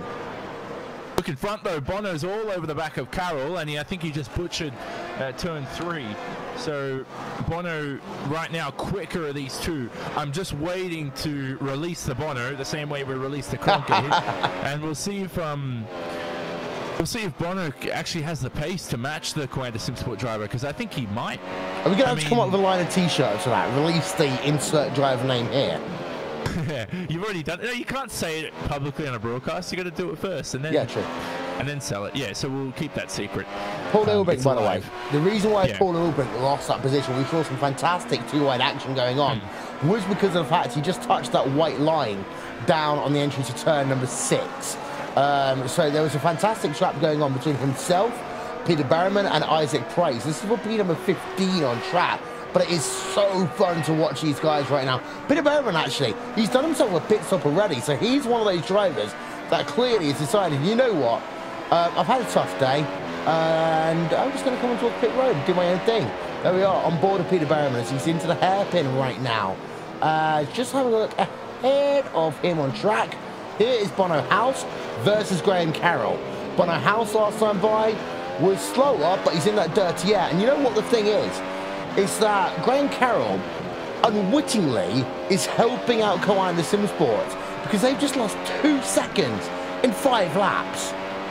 Yeah, that's far from good, and it helps Kroenke too, because if he has that buffer, he's able to conserve the tires for a few laps. And around Montreal, rear tire grip is so important because it's so stop-start, and you're constantly having to apply the throttle and ensure your rear anti-roll bar isn't overloaded too. You don't want to overload the rear too much, so you ensure that weight's perfectly applied when you get the throttle on, especially at this corner, the hairpin. You'll see drivers sometimes will start to wiggle a bit on the exit the same way I thought Bono was about to do it, but that car was dialed in perfectly there on the exit. Here's that point I wanted to bring up about fuel. A lot of people think it doesn't matter. I don't think every driver starts the race, as Bono has a look here, I don't think every driver starts the race on the same fuel. There are some drivers who, just based on driving style, you may end the race with 1 kilo left, but you might start the race with a few more. Yeah, and also at a track like this, like at Sebring, downforce levels plays a huge part of this. I commentated an IndyCar race a couple of years ago where drivers using a higher downforce ended up having to take 2 more laps worth of fuel compared to the guys on lower downforce. The same almost applies here, as we just have a look there behind the trees at this battle still going on for P number 2. And the thing is, Hutu's now part of this battle as well. So Hutu has broken Marcus Jensen, Chemba Bassi, Matt Backham, and is on the rear now of what is a freeway red line train. Yeah, it is, because they're all within a second of each other. Well, with the fuel thing, I remember we had sort of data with every single driver's fuel one day, and I was able to look at how many kilos each driver started the race with, and I ended up having, I think, 10 or 12 liters more than every single driver out there in the field. And I realized that the setup is just the way I would use the throttle a lot more than other drivers, and I'm like, oh, that's going to cost me a lot of race pace in the first stint. Here comes Hutu. No. He's actually, interestingly for Hutu, I just saw him preserve some ERS there. Yeah, it depends. Sometimes the light just flicks on if you're also changing something in car in terms of the ERS, so it's obviously related to the ERS system. So conserving a bit, he might just be waiting to use it all, as I mentioned before, for just one move. So he might not actually, he might pretend to make a move for 2 laps, and then the 3rd lap he'll use all the power he's got in one go. Or do what Hutu's done for the last 5 years. Be the best driver, the lap on towards pit road, the lap out of pit road. Just save that up, and knowing the fact, I mean, he is only, let's get this right, a second, 2 seconds behind P number 2. So if he was to save that ERS up and just blitz it the lap before he comes on towards pit road, the lap after, it's P number 2. It's a big lock up there for Bono House. Yeah, that's not going to help. Well, pit window anyway, in my opinion, opens around about lap 28. So that's when you'll see the 1 stoppers come in. 2 stoppers already, the window's just about now. So that's why you saw guys like Peter Berryman jump in, just to avoid the traffic apologies, and also help get himself some extra grip to make his way up the order. So only a few more laps time to see if anybody will go for the undercut right now. You know, Cronkey's only 5 seconds ahead. It's not impossible if one of these red line drivers get ahead of Graham and they can catch Martin. It's not race over right now. Normally in the past, in the first 2 races, what we've seen, Will, is it was race over from the first lap because Cronkey was just too quick. I think at Montreal now it's a different story. Because the lap's so short though, the gaps are smaller, it's got to be worth remembering that. So getting on and off the pit road is more important here than at other tracks that we go to. Making sure that you've got the right amount of fuel is more important. Making sure you make use of these in-car tools. That DRS, like ERS, is more important than elsewhere. You know what, actually, was one of the things that I got told by a driver, is that what he wanted to do is basically use the DRS on towards pit road, because that moment when you're going flat out and the driver ahead of you is just turning into the corner, you save 2/10 of a second. And it's all these stupid things that it is so scary doing it, but it saves you 2/10 of a second. And in this battle right now we've got going on, P234, well, that's half the gap gone immediately. No, that's right. I could go all day about things I've done to save time. I remember there was a race where I knew stewards wouldn't look at my final lap, so I ended up cutting a corner completely to save half a second. I won't say what race it was or anything, but I've done that before. Delete. Anyway, yeah, see, that's I don't condone cheating in any sort of sense. I did actually not gain any position, so we'll leave it at that. Cronkey first right now. At the moment, going into the pit stop phase, he's got the buffer. He has to wait for the rest of the field. Carroll behind's under pressure. If any of those red line drivers pit earlier than him, he's under trouble. He's in huge trouble. But if Carroll pits on the same lap, that's the worst thing that can happen for the team red line drivers. So basically, Will, any other lap you want to enter other than Graham. And the thing that's worth noting is that if you are the likes of Gregor Hutu, etc., Hutu, by the way, right on the rear of Frank Shawhorse once again. Just going to pause my train of thought here, and let's go right on board. Shawhorse has got himself now a little bit of DRS open. Hutu has also. But 1, 2, 3, and they're taking, oh, big wiggle there for Frank Shawhorse. That's going to put Gregor Hutu there alongside maybe. And no, Hutu doesn't take the opportunity there. He just was cautious. Right thing to do. It's your teammate. Don't want to be taking out don't want to be taking your Dutch teammate out. Let's have a Finnish Dutch little argument there. You don't want that as well distracting you while you're racing. But Gregor right now, if he can't get past on the racetrack, obviously it's there's no team orders at red line, so he's just going to earn it.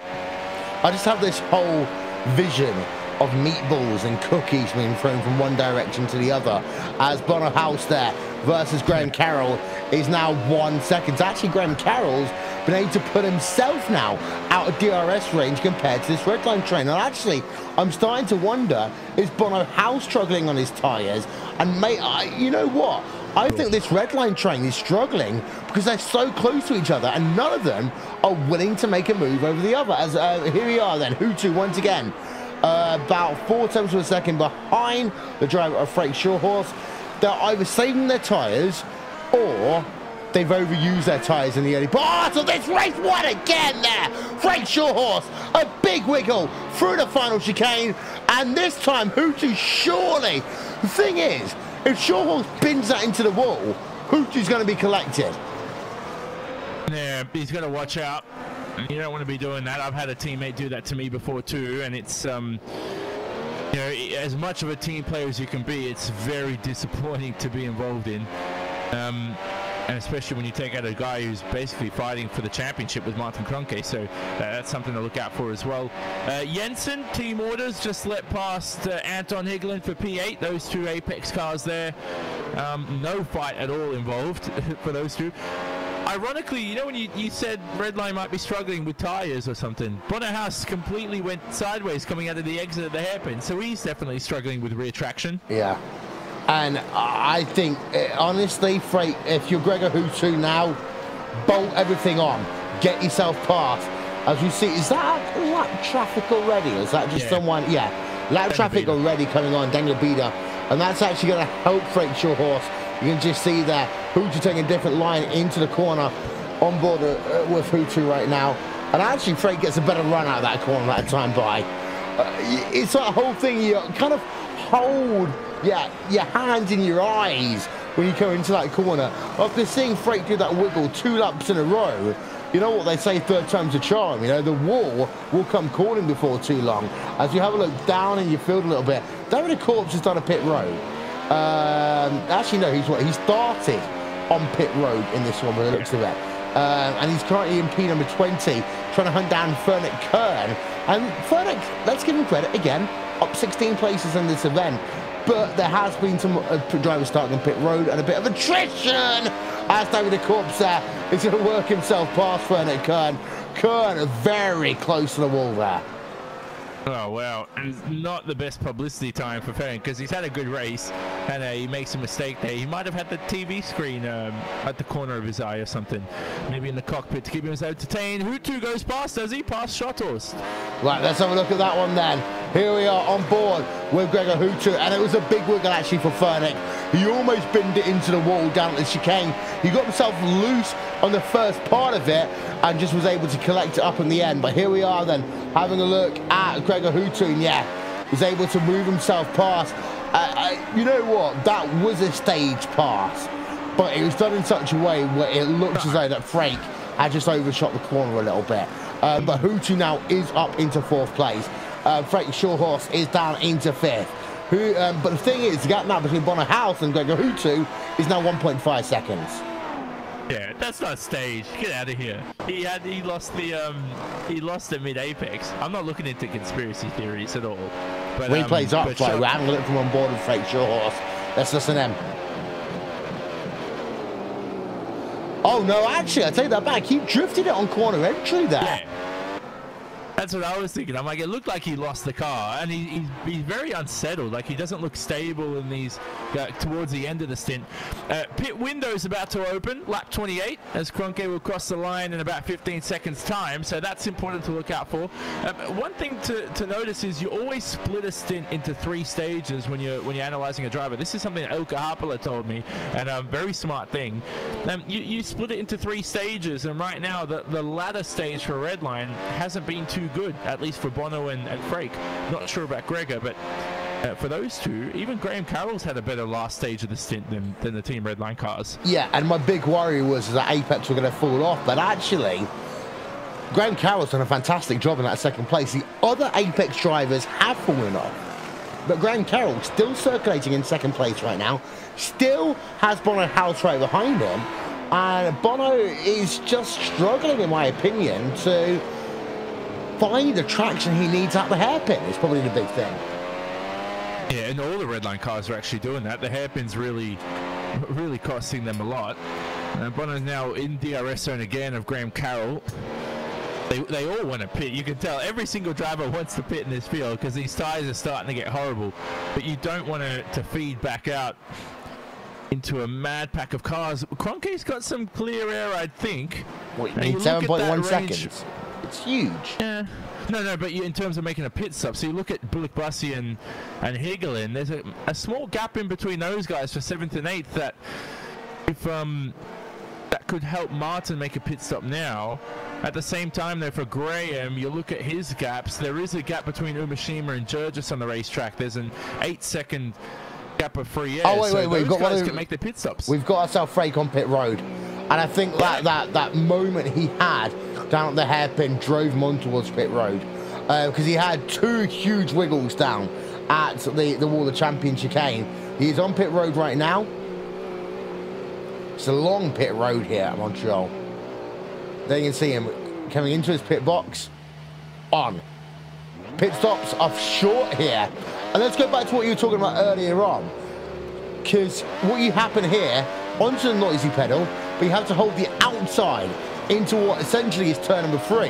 But you get better traction off there. That's the interesting part of that, because the driver on the inside has to take a tighter line. Yeah, it's weird. You'd think the marbles would be on the outside from all the rubber. So, from all the rubber, taken off from the Pirelli rubber. What am I saying? What I do want to talk about is there was that gap between Umeshima and Jurgis, a 9-second slate of clean air on the racetrack, and Shotos missed that by 2 seconds. Yeah. So if you think about it, if Graham has a perfect pit stop, he's got clean air ahead. Bono the same thing. I'd pit Bono right now, and I'd take the risk. Utu's in. Utu's in, so he is taking the risk. Oh, so but he might not feed out. He may feed out behind Jurgis, and he may have to make a move. So it might cost him a few tenths here and there. Well, we'll see. So for the drive then of Gregor Hutu, here he is then coming on towards pit road, lap 30 of 70. Tyres on, tyres off, 3.7 seconds, out and away he comes. Where does he come out? You're not going to see anything from that angle, but he is going to come out just ahead there. Just ahead of Jurgis, so he made it. You got to pit Bono now straight away. No, Bono's ahead of Graham Carroll. So while that's all happened, Carroll slotted himself behind into 3rd. You've got to pit Graham Carroll right now then. You've got to send him straight into the pits. Yeah. He's lost P2 in that fight, so extreme action here in the pit stop phase. Well, yeah, let's have a look on board then with the driver of Graham Carroll. Figure out where this happened. We're having a look on board of him. There we are. Down to the inside goes Bono House once. We're keeping an eye out to see whether these drivers are coming on towards pit road, but you guys will probably want to see this. So it's Carroll versus Bono House, and House is on pit road there. Johnny, talk us through it as we have a look at replay. No, and yeah, I was about to say Carroll was up the inside of Bono House into the chicane, and I've done this before as a driver. I've been tricked by Pablo Lopez, former World Championship driver, where he's gone into the pits and broke later, and I've skipped the final chicane, and Graham lost at least half a second to a second through that final chicane, and he may, after this pit stop phase, find himself behind Hutu and Shotos. So the move happened down at the second chicane. You've got Matt Backham on pit road as we speak as well. But, so this is the thing that you were talking about then from the driver of Graham Carroll. He's not done a pit stop yet. I'll take that graphic away for you. Let's listen in.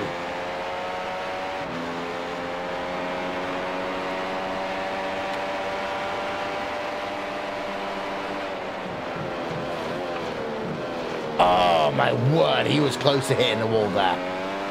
Yeah, that's what I was talking about. And as Bono also exits the pits, he was alongside Hutu. Hutu's got in front. Hutu's effectively P2 now. Yeah.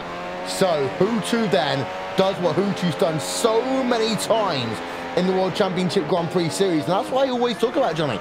It's really the 3 laps that count, as you just see that. So they head themselves in towards turn number 3. Bish, bash, bosh, all done. Replay then from on board of Bono House as he comes onto pit road. Actually, let's have a look at Gregor Hutu. They're turning attention over to him because this is going to be a better angle. Hutu coming then towards the start-finish line. As Kroenke's on pit road, he's done his pit stop and he's out immediately there. He keeps the race lead, but Gregor Hutu then versus Bono House, so we're going side by side. And Hutu there just managed to make that inside line work really well for him. Martin Kroenke moved himself to the race lead. Well, stays in the race lead. You know what I mean, Johnny. Look at this. Well, here we go, Carolyn. He's contacted for chicane.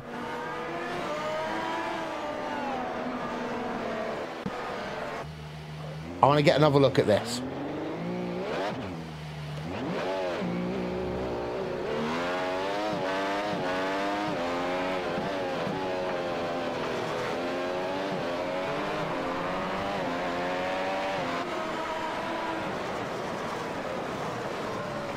You've got to put that blame on Bono House.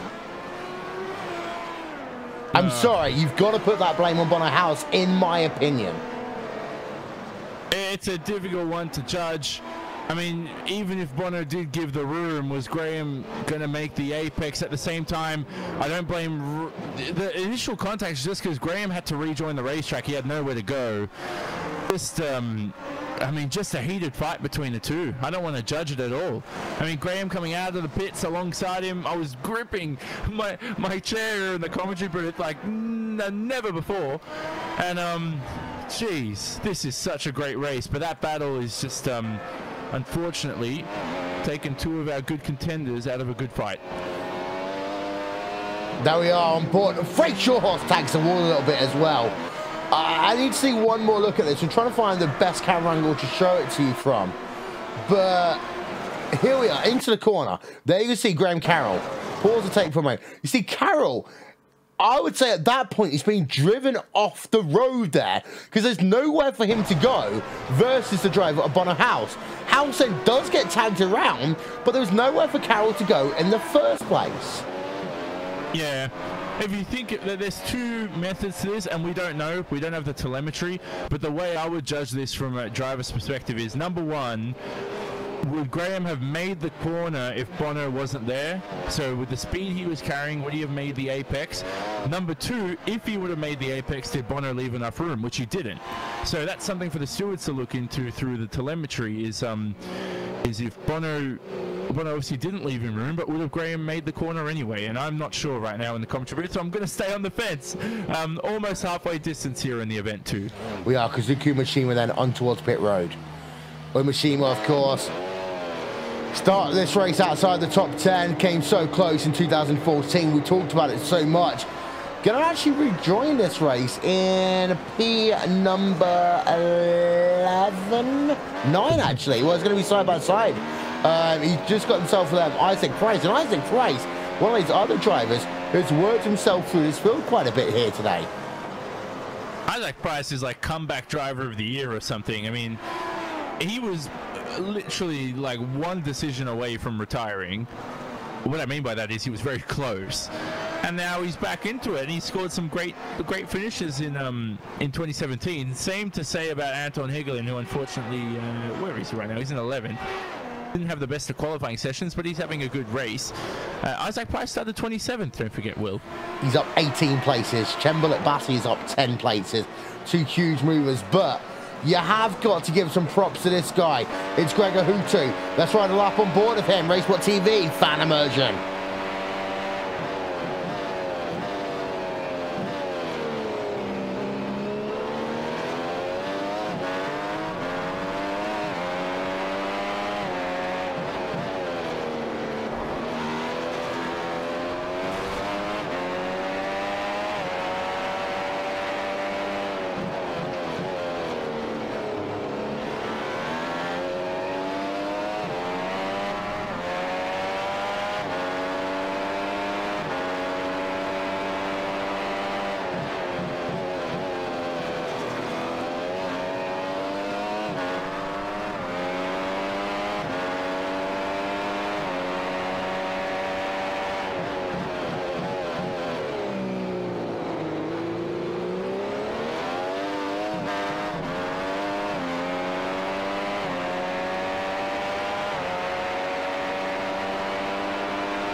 We did say, John, this race was going to be crazy, didn't we? Yeah, in a good way. This has been far from boring. Sebring was all right, but at least I don't have to bring up stories of stories that people don't have to people don't care about this race. Because yeah, there's action left, right, and center right now. So after the pit stop phase, what are our stories right now? I have to say Price hasn't pitted. Yeah, that's true. So Isaac Price is someone we have to wait to make his pit stop. Hutu, I mean, 2/10 faster than Kroenke last lap around. That's some interesting, spicy action for this second half of the race. But is he going to get there in time? That's the thing. I mean, right now, Hutu's going to have to be about 4/10 of a second faster lap on lap as well. It is a short lap, and therefore you can gain or lose time quickly. But Hutu, you know what? This is for the people that don't understand why Gregor Hutu won 5 World Championships. I think we just saw that here today. Because he started down at P9, but he wasn't ultra aggressive. He just bided his time, and when he needed to, made the move. He waited for Freak Shorehorse to burn his tyres up. Bush, off he goes. Waited for Marcus Jensen to do so. Bush, off he goes.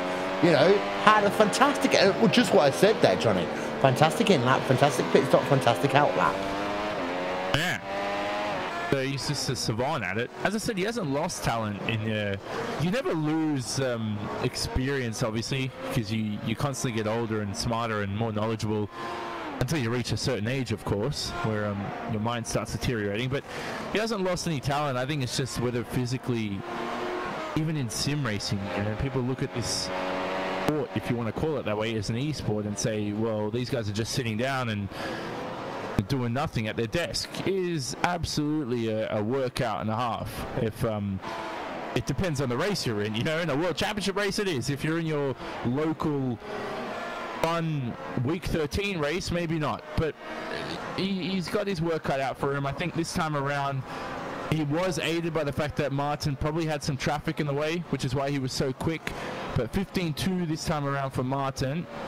Gregor will cross the line right now, and he sets a 1:15.4, so 2/10 slower. The two positive sim racing cars are down in P number 27, 28 right now. Diego Oliveira versus Daniel Bieder. That battle is going on. Peter Berriman runs himself in P number 14 in the Apex Racing UK machine.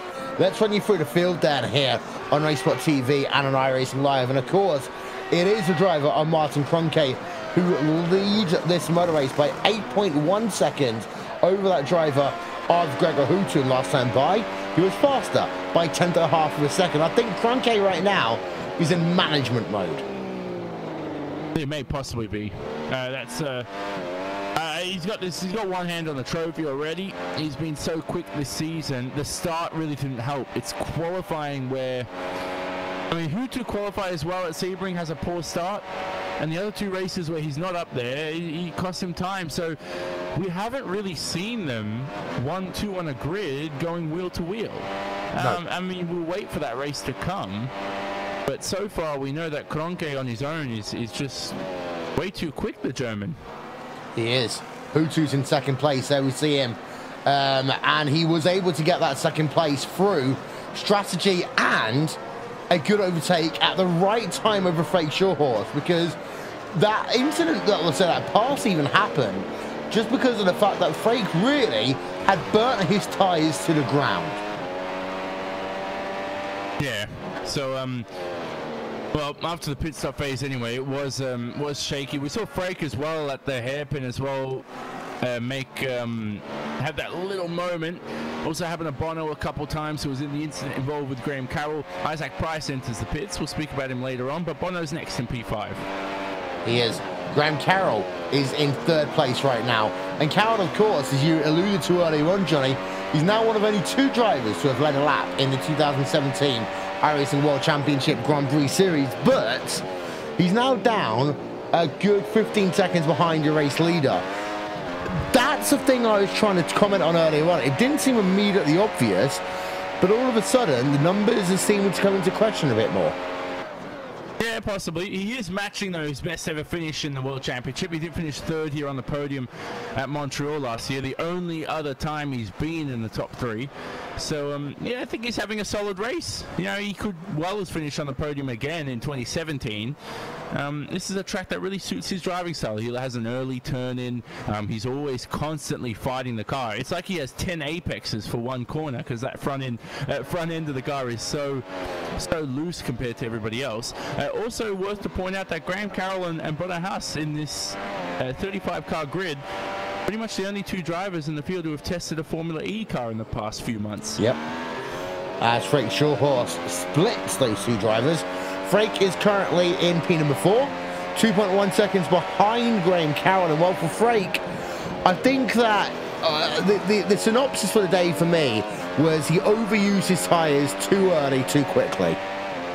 Possibly. I remember we spoke about separating stints into first, second, and third stages, so may have used them up too early. The third stage, though, that may have come back to bite him. Pirelli tyres, we know, have that sort of memory where if you lock up on lap 2, those tyres aren't going to forgive you come lap 28. They're like elephants, aren't they, those Pirelli tyres? There is Frank Shawhorse. Bono Haas there is in P number 5 right now.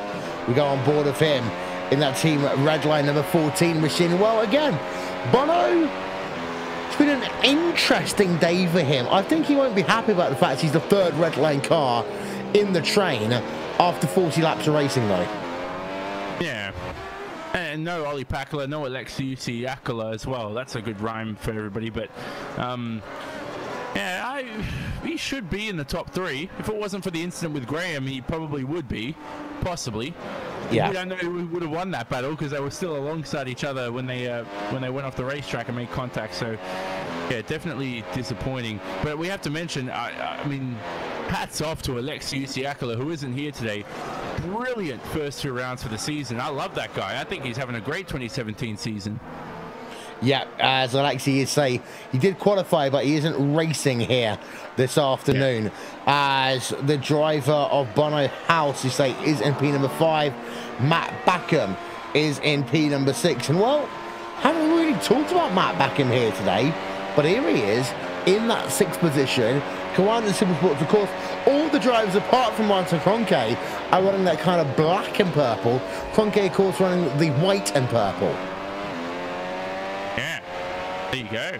Well, Max, that young guy where, I don't know whether they've tried to give him something different to tell everyone, look, he is part of Coanda, but when he makes a mistake, he technically doesn't have the same livery, you know? Maybe they're just backing him up there, because that guy is one of the most poised and overly confident overtakers on the grid. He is a very, very good personality to have, and you always, I say this all the time, you know you win when you add a driver to your team when they have a sense of humor. When you add Mac Backham to a team, you're always going to win. Yeah. Paul Ilbrink's had an issue, by the way. We're just rewinding the tape to find out where it is, but he's down and out of this event right now. So Radicals, oh my word. Big crash, wicked crash there, down at turn number 6. That for Paul Ilbrink, yeah, there, wow. That's he's collected the inside and outside wall on that. Out of the race for Paul. And well, not much else to say about that. Just a very difficult, very weird error to have. He hasn't had the best of seasons this year either. He hasn't, and in fact, Radicals aren't having the best of seasons overall right now.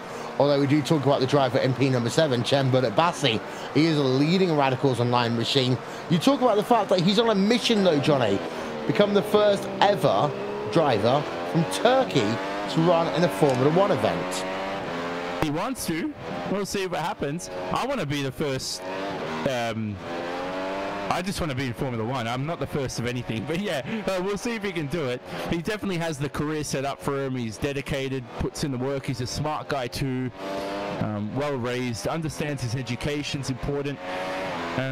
He's still young too, you know. Chem, it's not like he's you know, only 19 years of age. People think, oh, look at Verstappen or Lance Stroll in Formula 1 so early. I think for Chem at this age anyway, Lewis Hamilton was in Formula 1 at 22, for example. And there you go. There's some very weird upshifts there out of the hairpin, I'll tell you that one. He is in P number 7. Marcus Jensen, Apex Racing UK, taking a double stab there into the hairpin. Well, Jensen's done himself a good job overall, but did fall 3 places. He fell a lot of places early. And again, it brings me back to whether or not the time management is there for the Apex Racing UK team, or if not for the team, for the individual drivers. Yeah, you know what? I was more surprised, though, anyway, to see Marcus in those early laps not defend as well as I thought he could. Because from what I've seen in the Pro Series and in these in the early races in 2017, he's a very aggressive defender. I don't know whether because he's only 16 years of age, he's, you know, everyone who's young is stupid as well. They have no experience and they try to think, you know, everything, the world revolves around them. But Marcus is a very good defender and he's rational. You know, he's not silly in any sense. So I was very surprised to see all those cars make their way past so easily. I just think he lacked the pace, and that's part of the reason. He is 15 seconds off P7, and that's one of the largest gaps in the field right now. He is, but he's also got a 2-second advantage, though, over the driver of Antoine Hegelin in the other Apex Racing UK machine. So Antoine Hegelin there in P number 9, and in the nice way of saying it, that's kind of why we expect to have Antoine Hegelin running it in 2017. Yeah, he's had a great season. I think out of anybody in this field, the most overlooked in terms of having a wicked start to the 2017 season. This is a guy who he always finishes up there in the low top 10 range. But for some reason this season he's impressed quite a bit, because most of the drivers in front technically are either Coanda or Team Redline drivers. I know Chem's obviously privateer now. I think he is anyway. We have no news on that. I feel like he's left Radicals, but no kept really, the livery for the moment. Yes. Yeah, no official announcements being made to us. So no, that's just in the rumor mill. Hegelin anyway. Great season, has to be said. That's all I can say about him. Kazuki Umeshima right now runs himself in the 10th position, running out your top 10 here for Radicals Online. You know, one thing I noticed actually is that we talk about Radicals and Apex quite a bit today. We haven't said a word about NX Racing. They have not showed up this afternoon.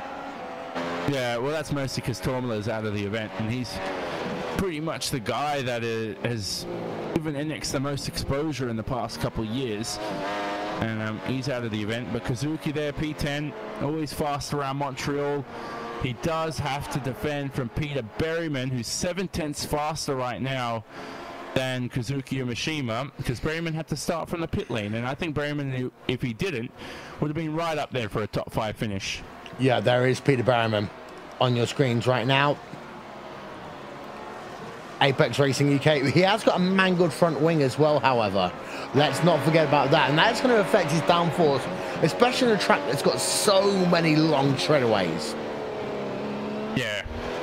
Basically, setup at this circuit, it's this simple. The biggest factors when it comes to setup, I mentioned this before, rear anti-roll bar so important for rear traction, but don't forget front anti-roll bar. You want to make sure you have enough turn in, but not to the point where you apply the throttle and the front just completely dies on you and there's too much understeer, or even the opposite, where you spin out and there's no grip anymore. Then you look as well as turn in, the camber of the tires, toe in as well.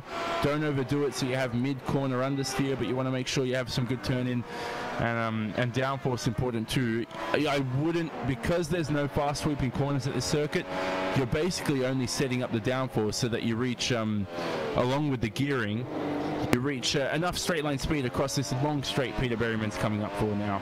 Yeah, Balas Remniak is MP number 12, the highest ranked Vortex Sim racing driver. Currently, he has a gap over Pastos Gergis in the core sim racing car of 0.8 of a second, but last time by, they were separated by just about 0.5 of a second. Lucas Gotch started well, not running so well right now on the MSP Phoenix racing car there, Johnny. Yeah, definitely not. So, he's still, I think he was involved in an early incident. Can't quite recall, but he's had a good season, and a driver who just made a Pro Series license, just received a Pro Series license, I should say. Good prospect for the future, Lucas Gotch. I don't want to take credit away in front of him, because Pelazaz Remenick and Pascalis Georges, two young guys and two of the strongest work ethics you'll see in racing from those two guys, in sim racing. Yep, Lucas Gotch there in the 14th place. Dion Verges there runs himself in the 15th position right now for the Orion Racing team car. Well, ladies and gentlemen, Incorporation, whilst releasing the long anticipated dirt content, iRacing is releasing a limited edition batch of 1,000 cans of iRacing Redline energy drink. Homebrewed in its twice clean serverine, iRacing Redline energy drink contains the fuel and the actual fuel everyone needs to drive their best. Experience what goes into real racing by literally drinking it. iRacing Redline is brewed in authentic race car carburetors with the love and passion for homebrewing, energy drinks, and sim racing in every oily drop. You get it now for $9.99 a can. We get a 6-pack for only $49.99. Order now on the iRacing member site using iRacing credits, and you can get yourself a 10% discount and free shipping. Meanwhile, Martin Kroenke leads the way by 7 seconds over Gregor Hutu. Hutu has closed up a little bit, but not enough. And actually, last time by, Kroenke again faster than Hutu. Yeah. I heard that Redline drink's heavily endorsed by Greg Hill. Yeah. Who's yeah. So I might get some of that for myself too. But the Team Redline team, with no affiliation to the drink. There might be a lawsuit coming that might mean that we can't actually sell it. Who cares? Yeah, look, I just thought about that now. Yeah, he's coming back 7 to 8 seconds. I know you said it's a short circuit, 20 laps remaining. The biggest lead Kroenke's had all season. And I don't think he's gotten slower. I just think the other guys are a lot quicker around Montreal, and maybe this isn't really Kroenke's best circuit. Maybe. Yeah. Maybe, maybe not. We're going to find out. Of course, we've got 20 laps to go as wow. Big move there by Chen Bassi over Matt Backham up into P number 6. That was nice. Look how long and how far back that was. And into the hairpin, braking, poised, got the car stopped in time at the apex. And that's going to go on a dive bomb show reel somewhere on YouTube in the next 24 hours. Look how Matt Backham's like, oi, you do that to me, I'm going to do it twice as much there. Down and towards turn number 1. They come. Backham can't quite get the inside line. And actually, the Apex Racing Academy car was able to help that driver, Chen Bassi, quite a bit there. Let's show you then a replay of what actually happened. This is what happened as they almost went free wide for a moment. But this is the pass. Down to the inside. Chen literally is like, you know what? I'm bored of this. Race car. Oh, he just sent it up there. Good move. And very poised. Nice stuff. He's currently in P6. This will be a thrilling result for Chen Bassi, who, if he has indeed left radicals, is I don't know why a driver's performing so well after they leave their teams. We could have a 35 driver free agent market. Bullock Bassi has a moment though, the hairpin saves it, and that could put him in under attack from Matt Backham. He is right now, as Freddie Mercury and David Brown would say, under pressure from Matt Backham towards the final chicane, but Bassi taking the inside defensive line. That's going to harm his entry a little bit. Doesn't do a better run there out of the wall of champion chicane, so he's able to hold on for the moment to P number 6. Lap number 51 and 70 here on RaceSpotTV and on iRacingLive. We're going to step aside for just one moment. Back with more after this. Watch Ernie, go, go, go. Car right, car right, car right, car right. Watch him, watch him, watch him, watch him. Damn it! Get ready. Dude, more heads up in that. Jeez. Right on the back wing. Can he make it happen? Yeah! Yeah! Push like hell. We gotta stay in front of these guys. Both drivers on the push to pass. Contact in the pit lane. Alright, 60. Let that eagle fly. What do I do? What happened? Push here. Push hard. Let's go get this guy.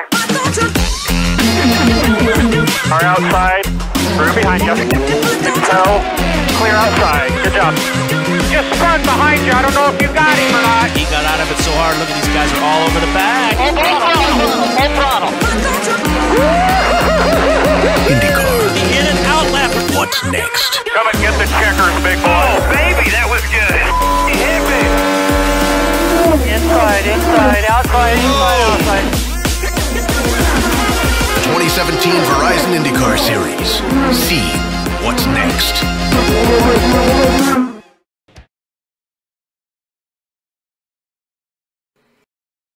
Welcome back. Yeah, Bono House, whilst we were away, I was just questioning this one, but we ran out of time in the commercial to question it, has just passed Bono House. Here's a replay then. Sorry, House has passed Frank Shawhorse on the outside in towards turn number 1. Use turn 2 to his advantage. That is the pass we've been waiting really for Bono House to start doing in this series. Yeah, good stuff. And look who's next on his checklist. It's Graham Carroll. And he's got 4.5 seconds to make up the road. So 17 laps remaining. Possible. It will be round 2 between the Scot and the Dutch. And what was it before? You said the fight between the Dutch and the Finnish would have been what, cookies and I got Sweden. I got Sweden and Finland confused for a moment. Of course, I don't know what would be in Finnish tense, to be honest. But last time by, of course, Bono House was 2 tenths of actually, no, I take that back. 6 tenths of a second slower. But most of that was going around the outside in towards turn number 1. As Bono House so close to the wall there, down at turn number 5. That, of course, is where Olivier Panis had his huge incident down in 1997. Yeah, Olivier, who... How many race wins did he have? I know he won. He won Monaco 96, and that was it. Yeah, that was it. So joins the 1 race winner list, along with, unfortunately, Pastor Maldonado and Heikki Kovalainen, guys like that. But anyway, we do move on to the latter stages of the event. Bono there, slight lock up the hairpin, and I mentioned before the latter stages of the stint now towards the end of the event is where Redline wasn't good. So if Bono needs to catch Graham, we do know that they may not be strong come this final end of the stint. Matt Backham trying to launch a comeback there over Chembalit Bassi through the final chicane. On board then with Matt Backham, RaceSpotTV fan immersion.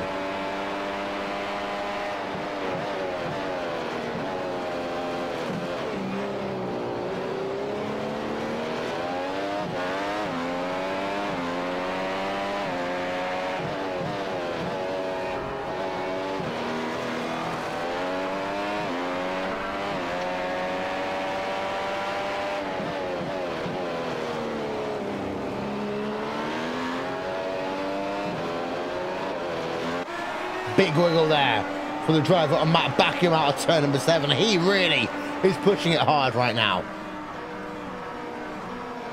Yeah, definitely is. Max got 8 tenths to make up to Chem. I don't think he would respect the move by Chem, but I don't think he'd want to go out that way, and he'd want to, you know, he wouldn't want to be passed that easily by someone who catches him unaware. It's so weird. People think you get caught unaware in a dive bomb. I just think you don't. In a way, it's like you don't think it's possible. Like, that's why you don't defend it. There's nothing that Mac did wrong. It's just what Chem did that was right. It's interesting to note as well that last time by, Graham Carroll was still a tenth faster than Bono House. So the previous lap, Bono House was able to take 2 tenths off. Graham Carroll responds. So actually, Graham Carroll, this second stint, he really has been able to work his tyres well. And, well, it's going to take almost half a second a lap right now in order for Bono House to catch up to the rear of Graham Carroll. Yeah, it's not going to happen at this rate. So, well, we don't want to say that to our TV viewers, who it may possibly happen, everybody. No, in all seriousness, it's not going to happen. So, unless Graham makes a mistake, which, you know, we don't see him often really make. I think he's got P3 set in stone, basically. Just needs a chisel and needs to start marking his name on that podium, on that trophy, excuse me.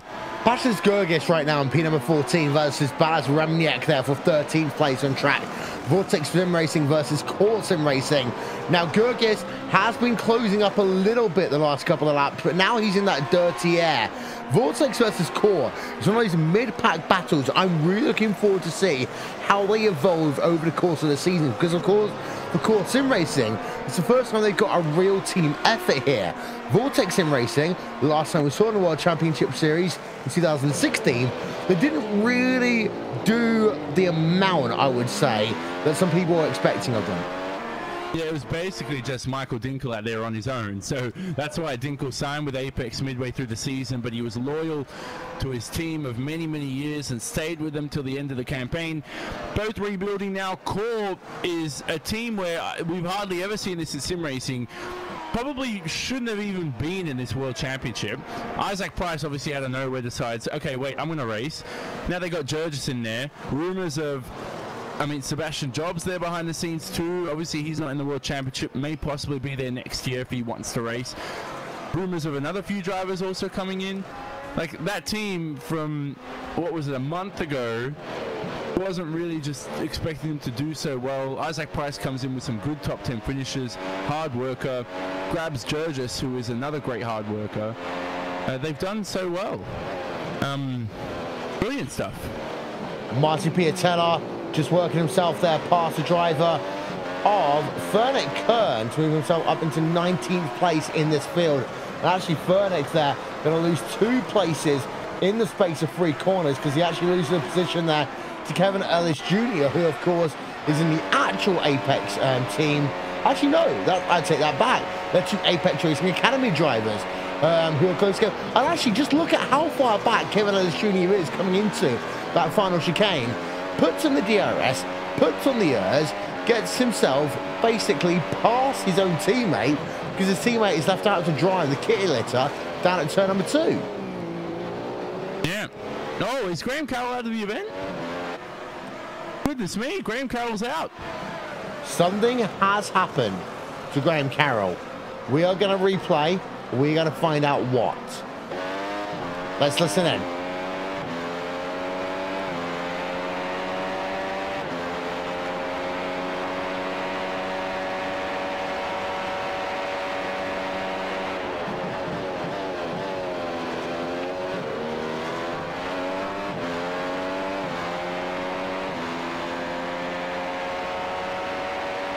Oh my word! Oh wow. Right into the rear of an Orion Racing Team car. That was Yalvaz. What just happened? Yalvaz. Let's have a look from the rear. Taking a slowdown penalty potentially. And he just takes Graham Carroll out of the motor race. And overall, I have so much respect for Yalvaz. I just want to have a look at the chicane. The chicane was fine for him. What just happened? All I can garner from this is that Vaz was trying to either let Graham through, or he was trying to retire from the event and just pull off to the side of the racetrack. And he thought that Graham on the outside line, he thought that he was going to take him out, so he decided to pull up the inside, which is what you don't do. You always have to just stay still and go off the racetrack. And at the last second, you can see Vaz swerve left again because he knew that Graham was coming right. It was just a huge miscommunication. I was wondering while you were talking to me, Will, I heard Graham on our team radio field saying words that we can't repeat. And I'm like, what happened? And next thing I see is that his car's completely totaled. So that was, goodness me, a podium just snatched out of his hands for the Scot. You know what? Graham Carroll always said that he would only run the series if he had a chance of winning. He had the opportunity there to go for at least a podium, and it's been snatched out of his hands. In terms of motivation, that may well be it now for Graham Carroll.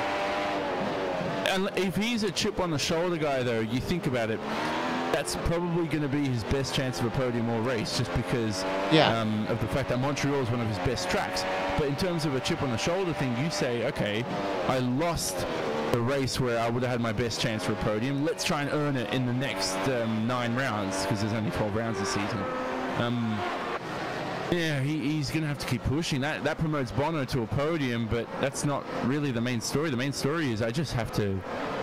I don't think people understand how much I feel for Graham right now. A guy I speak to every now and then, and he's just so passionate about everything. So he's definitely not going to take that well. Topsy-turvy Montreal strikes once again. We've still got more battles going on. Matt Backham is still involved in this battle now with Chembalik Bassi for what is now P5 on track, Johnny. And it's worth noting that Matt Backham down to the inside!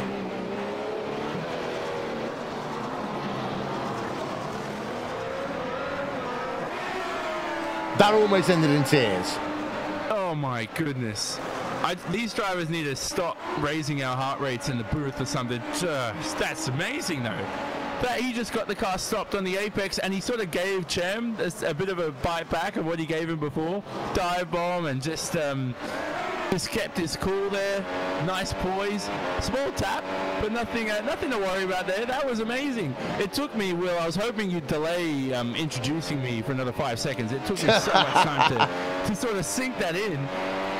This race is lit up out of nowhere. I was getting ready to talk about stories from the past, but here we go now. Racing action. Matt Backham then, exit of the hairpin. Is there any damage to Matt Backham's front wing? A little bit, not that much.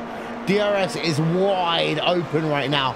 You see Chem moving himself right down to the inside. It will all come down to how they go through this corner. And well, Backham's got good momentum for that corner, but lost time. Now he's all back to doing it again. Yeah, he really should have. I know it was from a long distance back, but he really should use the slipstream every single straight. Again, you're on the exit. He's not in the slipstream, even if that's a quarter of a tenth. Every single mini straight you do that, you might gain 2/10 by the end of the lap. And he doesn't want to lose that time. But look, he's getting closer now. Here he comes now towards turn number 7 and 8. The quick chicane here. This rear end traction so important through there. Here he goes now. Chem hugs the inside. Chem's much more variable with his lines. Mac's a bit more stable right now. Look how close though Mac is under braking. He wins that battle through that second chicane. Less than 10 laps to go. Battle for P5, of course, with Graham Carroll. Oh! And he pushes him off. He's going to have to give that place back. He will have to give that place back. No, I don't think so. I think pushed him off the racetrack. I'm sorry, he pushed him off the racetrack there. And you see Chem is going right back at it. Look at how he's weaving down into that final chicane. Chem is absolutely livid right now. Yeah, that's a Max Verstappen thing though, because Mac went for the inside line and Chem at the last second just picked his line. So I don't want to judge that anymore, because that's just, you know, if you think differently, then I don't know what you're going to make of what I think of that move. I think Mac chose his line. He wants the inside into the hairpin. Chem has to stay on the outside, and he can't change his line under braking. He's done that a few times already. It happened at the final chicane, and he's lucky. This is about 20 laps ago. He's lucky that Mac didn't send it deep there, because their race would have been over. Yeah, here we've got a couple of angles then on replay for you. You see, Chem, he moved to the right, but not substantially enough that he wove to the right. Actually, I want to have a look at this one on board with Chem from the rear. Actually, no. Let's go from the front. Yeah. You see, he would argue he tried to diamond off that corner. Yeah, you know what? Looking at the replay from the different angles, you can sort of see that the kick before the hairpin, it sort of helps Chem's case here, because Chem really hadn't picked his line yet, and Mac, to him, thought Chem was going for that outside line under braking. So it's that's a tough one to judge now, looking at it from a different angle, because Chem might have decided, hey, look, I hadn't picked my line yet from the kink. There it is, under braking. Mac's got half a tenth to react to it, and Mac's already made his decision to the inside. So the cop-out is to judge it as a racing incident. Yeah, what What a crazy race though we've had in the third round of the iRacing World Championship Grand Prix Series. Matt Backham is ahead of Chembert Bassi. He's 2.7 seconds ahead of Chembert Bassi. You know what Back's doing right now? He's just running it. If he gets a penalty, so be it. Yeah. Why not? I mean, there have been drivers who said, look, no, I readdressed him. See, I gave him the position back. Well, the rules don't really... In my opinion, they shouldn't take readdresses into account. You take someone out, just keep racing. You know, don't readdress. I know it's a gentleman's thing to do, but let the stewards decide that. You know, the stewards will decide what penalty you need afterwards. Readdressing can just cause more of an issue than it does help an issue. Patrick Holtzman down in P number 19. Of course, he had a miserable day here when he could have been on for what? A podium finish maybe here, Johnny? Yeah. He's down in P number 19 versus Frederick Kern right now, and he's trying to get himself down to that inside line, down in towards turn number 3. And well, I feel bad for Patrick Holtzman because he had so much more to show in this event. Yeah, he did. He had a spin here coming out of this going for a 5 chicane. He was caught off camera.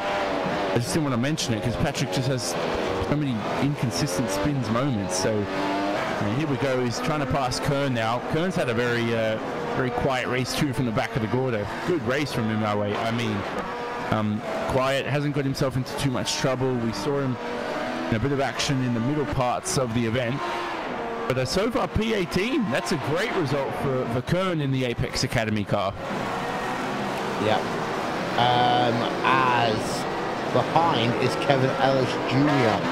in the, again, with Apex Racing Academy car. So actually, Holtzman's in an Apex Academy sandwich right now, and these two can work together. If they can both get top 20 finishes, it makes a big deal for them. Although down to the inside then, we'll go the driver Patrick Holtzman.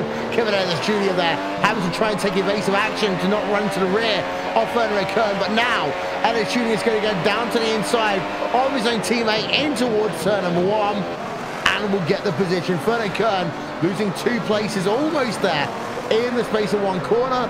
They stay side by side for the moment. Frederick Kern there allows Kevin Ellis Jr. to go up into P number 19. Yep, there you go. So the 2 Apex Academy cars.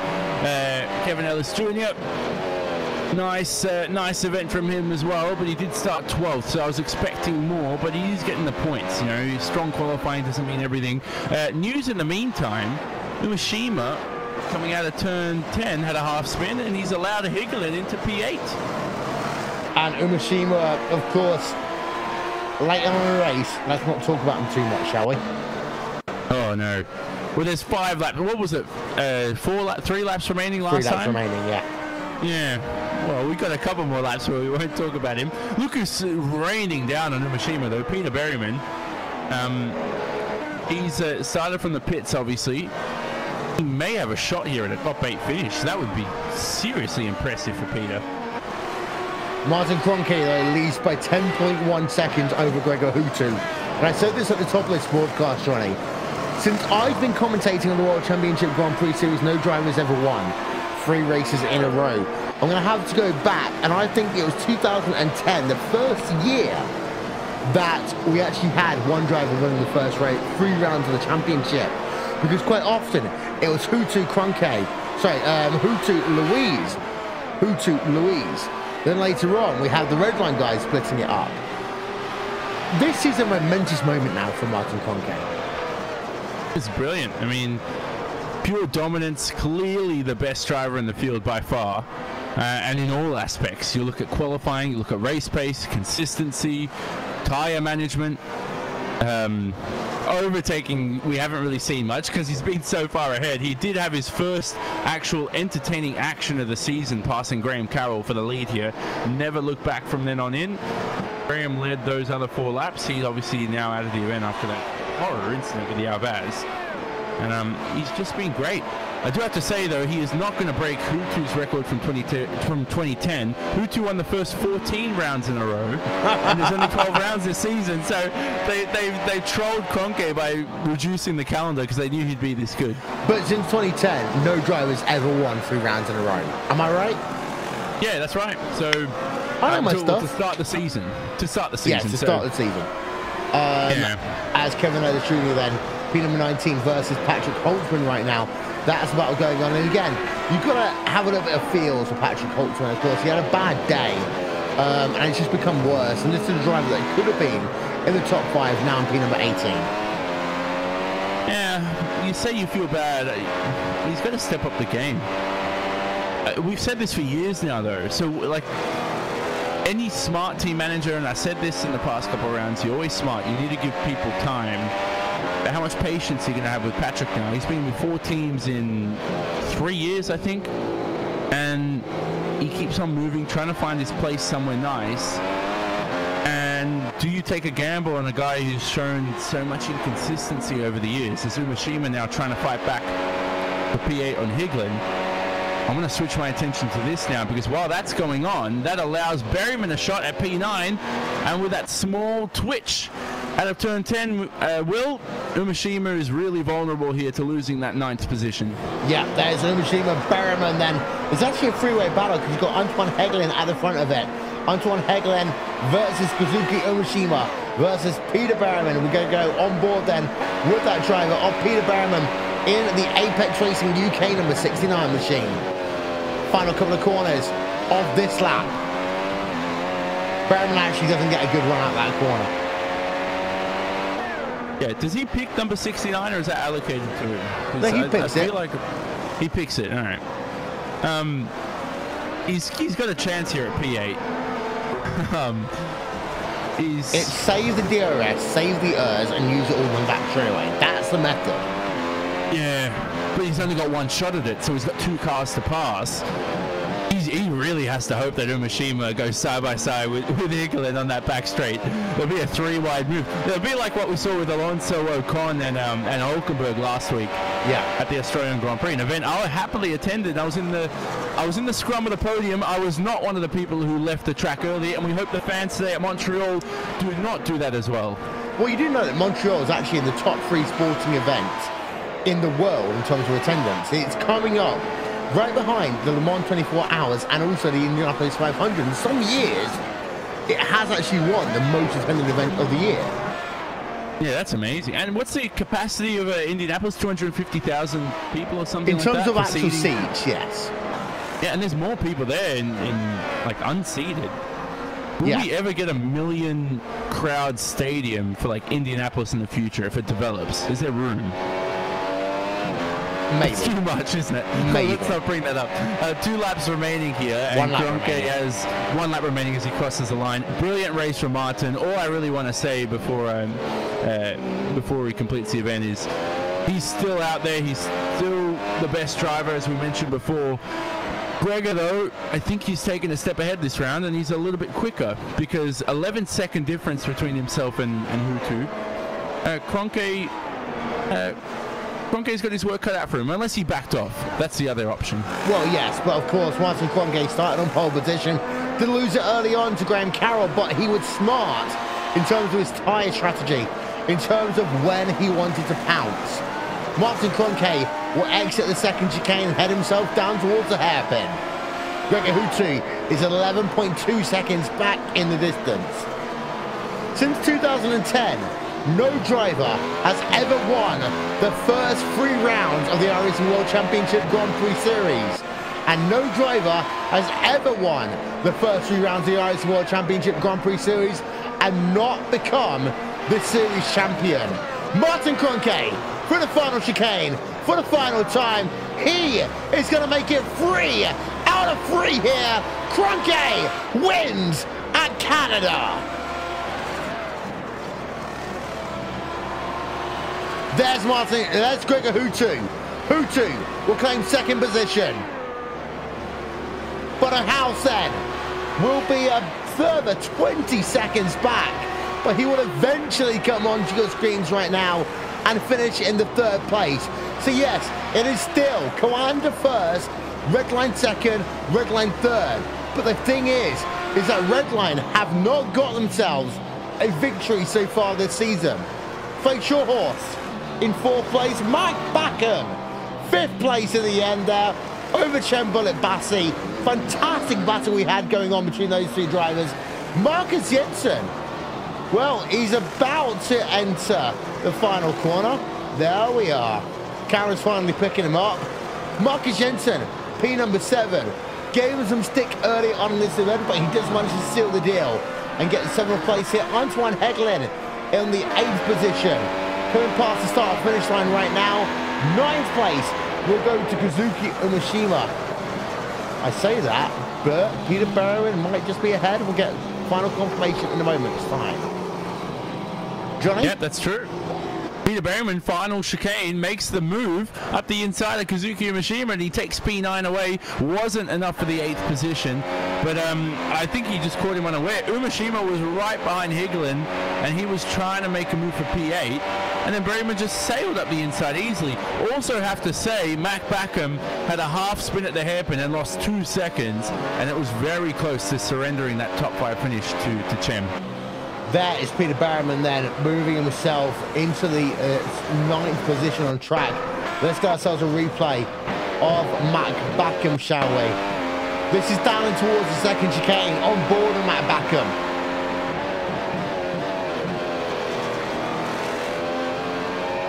All's fine right now, but there's one more corner before he makes the issue, the error that could have allowed Chen Bassi and Radicals Alliance get P number 5.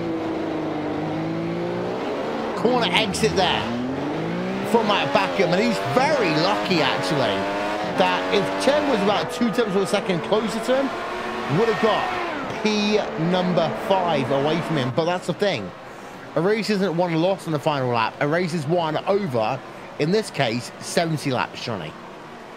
Yeah, definitely. And Montreal's a huge challenge. The walls around you, the toll it takes on you mentally, seeing so much, so many objects just go past lap after lap, and you just have to maintain your consistency. And the most consistent driver out there on the grid won this event, who is still one of the best in the world when it comes to consistency, also P2. So those two, great job. Well, here's a look then at your final race results. Martin Kroenke wins out by 12 seconds, almost. 11.3, going to call it that. Martin Kroenke wins out by 11.3 seconds over Gregor Hutu, but a house in 3rd. Frank Shawhorse in 4th, Matt Backham in the 5th position. Chen Bassi in 6th, Marcus Jensen in 7th. 8th place is Antoine Heglin, 9th is Peter Berwin, and 10th is the driver of Kazuki Umeshima. There's the rest of the field coming up on your screen right now. Patrick Coulthard, a bad day for him. He was up there early on, finished P number 18. Behind, well, you notice the fact that the 2 Apex Academy drivers into the top 20. The drivers that suffered, Paul Milbrink's one of them. Graham Carroll, of course, involved in an incident with Yao Vaz, moving him from P number 3 down into P number 28. But also, these drivers didn't finish the race. Mitchell de Jong, the biggest one. We'll talk about that in our post-race show there, here on RaceSpotTV and on iRacingLive in just a couple of moments' time. You are watching iRacingLive. You are watching RaceSpotTV. You are watching the 3rd round of the 2017 iRacing World Championship Grand Prix Series. Watch Ernie, go, go, go. All right, all right, all right, all right. Watch, jam it. Get ready. Dude, 4 heads up in that. Jeez. Right on the back wing. Can he make it happen? Yes! Yes!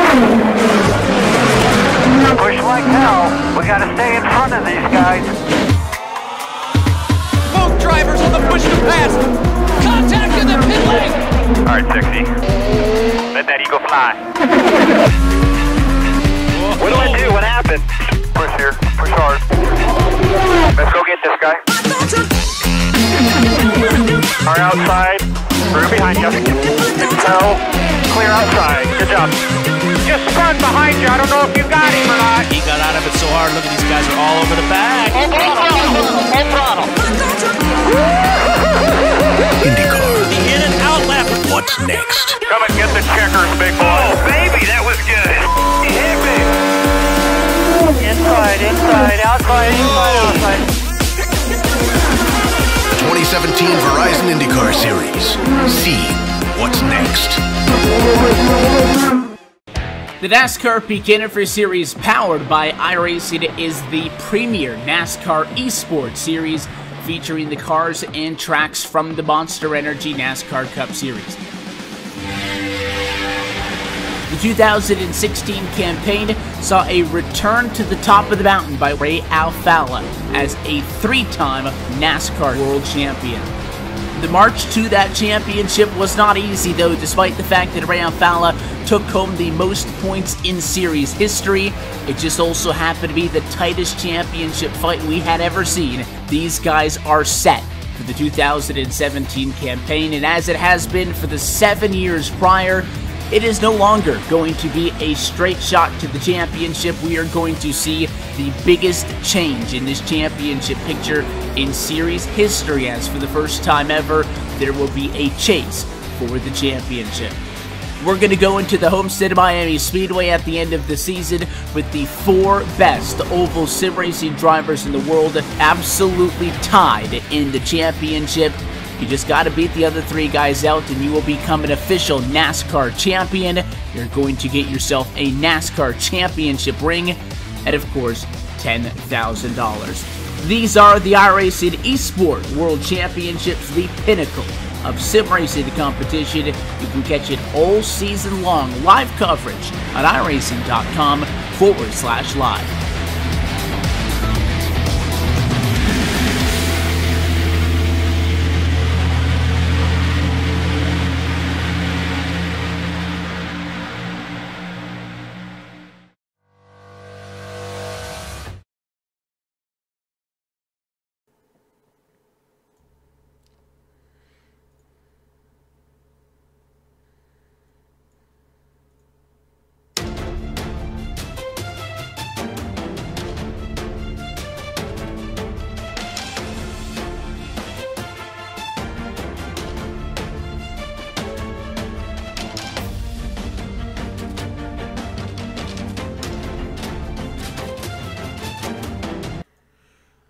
I don't know what happened there.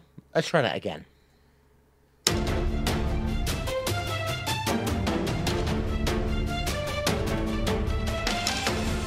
Martin Kroenke makes it 3 out of 3 here in the iRacing World Championship Grand Prix Series, becoming the first driver since Gregor Hutu in 2010 to win the first 3 rounds of the iRacing World Championship Grand Prix Series. And actually, from the first driver ever, Johnny, to win it in a Formula 1 car. Yeah, there you go. So good stuff. Kroenke's been dominant. We've said that all race, and people are like, why do you? This always happens with people who win a lot. They say, why do you keep talking about them? You love them too much. It's like, no, we don't. We're talking realistically about their achievements. So it's good stuff anyway. And here we go to driver interviews now. Yeah, and we're stood by here with the driver of Martin Kroenke. And Martin, it's quite often I don't give praise where it's due, but you're the first driver in World Championship Grand Prix Series history to win the first 3 rounds of the championship in a Formula car. How do you feel? Pretty good, I must say. But interesting stat, I didn't know that. I mean, 2010, Gregor Hutu won it, but outside an Indy car. Since 2011, we've had Formula 1 cars, and no one's ever won the first 3 rounds of the championship. So you have now just made landmark history, but it wasn't that easy for you because the first couple of laps, you got passed on lap number 1 by the driver of Graham Carroll. Yeah, just butchered up the start, unfortunately. Was a little bit too aggressive on the clutch. Saw that Graham had a little bit better reaction time and was gaining on me in the first couple of meters. And then attempted to sort of gain back a little bit of ground, so was a little bit more aggressive than I should have been on the clutch and spun the wheels and lost even more. So, yeah, mistake on my end, but props to Graham. Great start from him. That pass, then, in the first 10 laps, how important was that for you in terms of your victory? Kind of important. I guess it would have been okay if I passed a little bit later as well. I think the tire degradation has been a little bit worse for the others, so I guess towards the end it might even have been a little bit easier to pass. But you never know when a good opportunity comes, and I saw 0.4 on the Delta. I'm kind of close to him, so why not try it? fortunately it worked out. It was kind of closer than I thought it would be. Now that I looked at the replay, but worked out well. Were you saving everything, waiting for that one pass? Actually, yeah. There's not really too many opportunities where you can pass. I think the best one is probably just on the straight between hairpin and the last chicane. Maybe into the hairpin, but into the hairpin I was never really close enough to attempt anything. And that was pretty much the first time where I was really close to 0.3, 0.4 on the delta, and I thought, well, either try it now or wait for, I don't know how long. Who knows when the next opportunity comes. You did get the pass done, and then you pulled out. I mean, are you a little bit annoyed about the fact that Gregor Hutu came second after qualifying P number 9, or is that just, you know what, I still won the race? Well, first of all, I'm happy that I won the race. That's definitely the more important thing. But considering that Gregor actually qualified in P9, and I think also was stuck behind Graham and Bono, and I don't know who else was in between. I didn't see it yet. The fact that he still came second is kind of annoying, but then again, it's Gregor. I mean, he knows how to get passes done and how to get to the front of the pack, so it's not a surprise, but it's still kind of annoying. Well, you have won the first 3 rounds of this series. You will enter the month of April officially as the World Championship Grand Prix Series leader. How does that feel? It feels pretty good. I mean, especially when you compare it to last year, where the start has been really quite terrible, and we've been struggling really hard in the first 4 or 5 races to get anything done. Now that we're in 2017 and already 3 races done, 3 races won, that surely does feel really, really good. And it seems like we're set up for the rest of the series much better now compared to last year. Is Road America even going to be the same though? Because it's a very difficult racetrack. It's more stop-start than what we've done the first 3 rounds of the championship. Very different type of racetrack. Can you still hold it on there and get 4 wins in a row? Well, tough to call, really. I don't know. We'll see in 2 weeks. 3 weeks, actually. It's in 3 weeks. We're definitely going to try. I mean, Road America has been a reasonably good race for us last year, even though we weren't really up to grabs yet with the setup. So I guess with the preparation we have done now and with the knowledge we have now, I think we probably could get a pretty good car together for Road America, but so can everyone else. So I don't know, can't call it. We'll see in 3 weeks.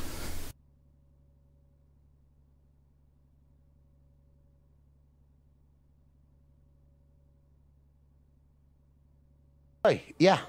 Sorry, I just had work call me there for some very strange reason. Just come back with 100 students from Barcelona, and someone's left their passport on their coach. Well done to them. But Martin, before we let you go, who do you want to give a shout out to? Any words you want to give in German? Anything else? Oh, wait a minute. Martin couldn't hear that. Martin, apologies for that there. Before we let you go, anyone you want to give a shout out to in terms of your team, your sponsors, and any words in German at all? I guess no words in German needed, but I would really like to thank everyone on the team that has been working on the car for this race, especially Marty and Mac, and also Mitchell, who has finally made his return to the series today. And also to the spotters, to Jörn, Klaus and Philip, who have been doing the work for the strategy today. And of course, also a huge thanks to our sponsors, first of all to Virtual Racing School, but also to Hoisingfeld Engineering, SimQuip, Joel Real Timing and One Design, and also a thank you to you guys for providing a good broadcast. Well, Dankeschön. Dankeschön. We got ourselves a little bit of German in at the very end there, Johnny. Yeah, that's good German. Almost. almost pronounced correctly. I think we'll leave it to the Germans, but good stuff from Martin. Brilliant race from him. I mean, fantastic race. I'm not talking about it anymore. We've talked about it too much today. We're going to move on to Freek Schottost, who joins us next. First time we've spoken to him this season, and a brilliant top 4 finish. Freek, talk about first of all the tyre wear this race, because it looked like between Hutu, Bono, and yourself as well, towards the end of the stint, the 3 of you sort of struggled with tyre wear. I don't know if that's true. Yeah, well, I think generally it was a bit better than the previous rounds because the weather was a lot colder. So tyre wear wasn't really that much of an issue, but for sure the last couple of laps, I pitted quite early actually, so That didn't help either. I was struggling a bit, but it was not that much of an issue. Yeah, you say struggling, you still finished 4th, so great result for you nevertheless. Could you, though, have gotten up into the podium? Because we know Bono had that moment with Graham coming out of the pits with their battle. Or did you just not have enough left in the tank in terms of pace? Because, you know, we saw in the early laps anyway, you were dropping off slightly from that battle from the front. Well, I think the pace was pretty good, but the problem was more my consistency. I was just making mistakes quite often. Also due to the lack of practice, because I had exams this week, so I actually only started practicing yesterday. Luckily, Gregor and Bono did a great job with the setup, so it helped a lot. But yeah, it definitely did not help. I think the raw pace was good.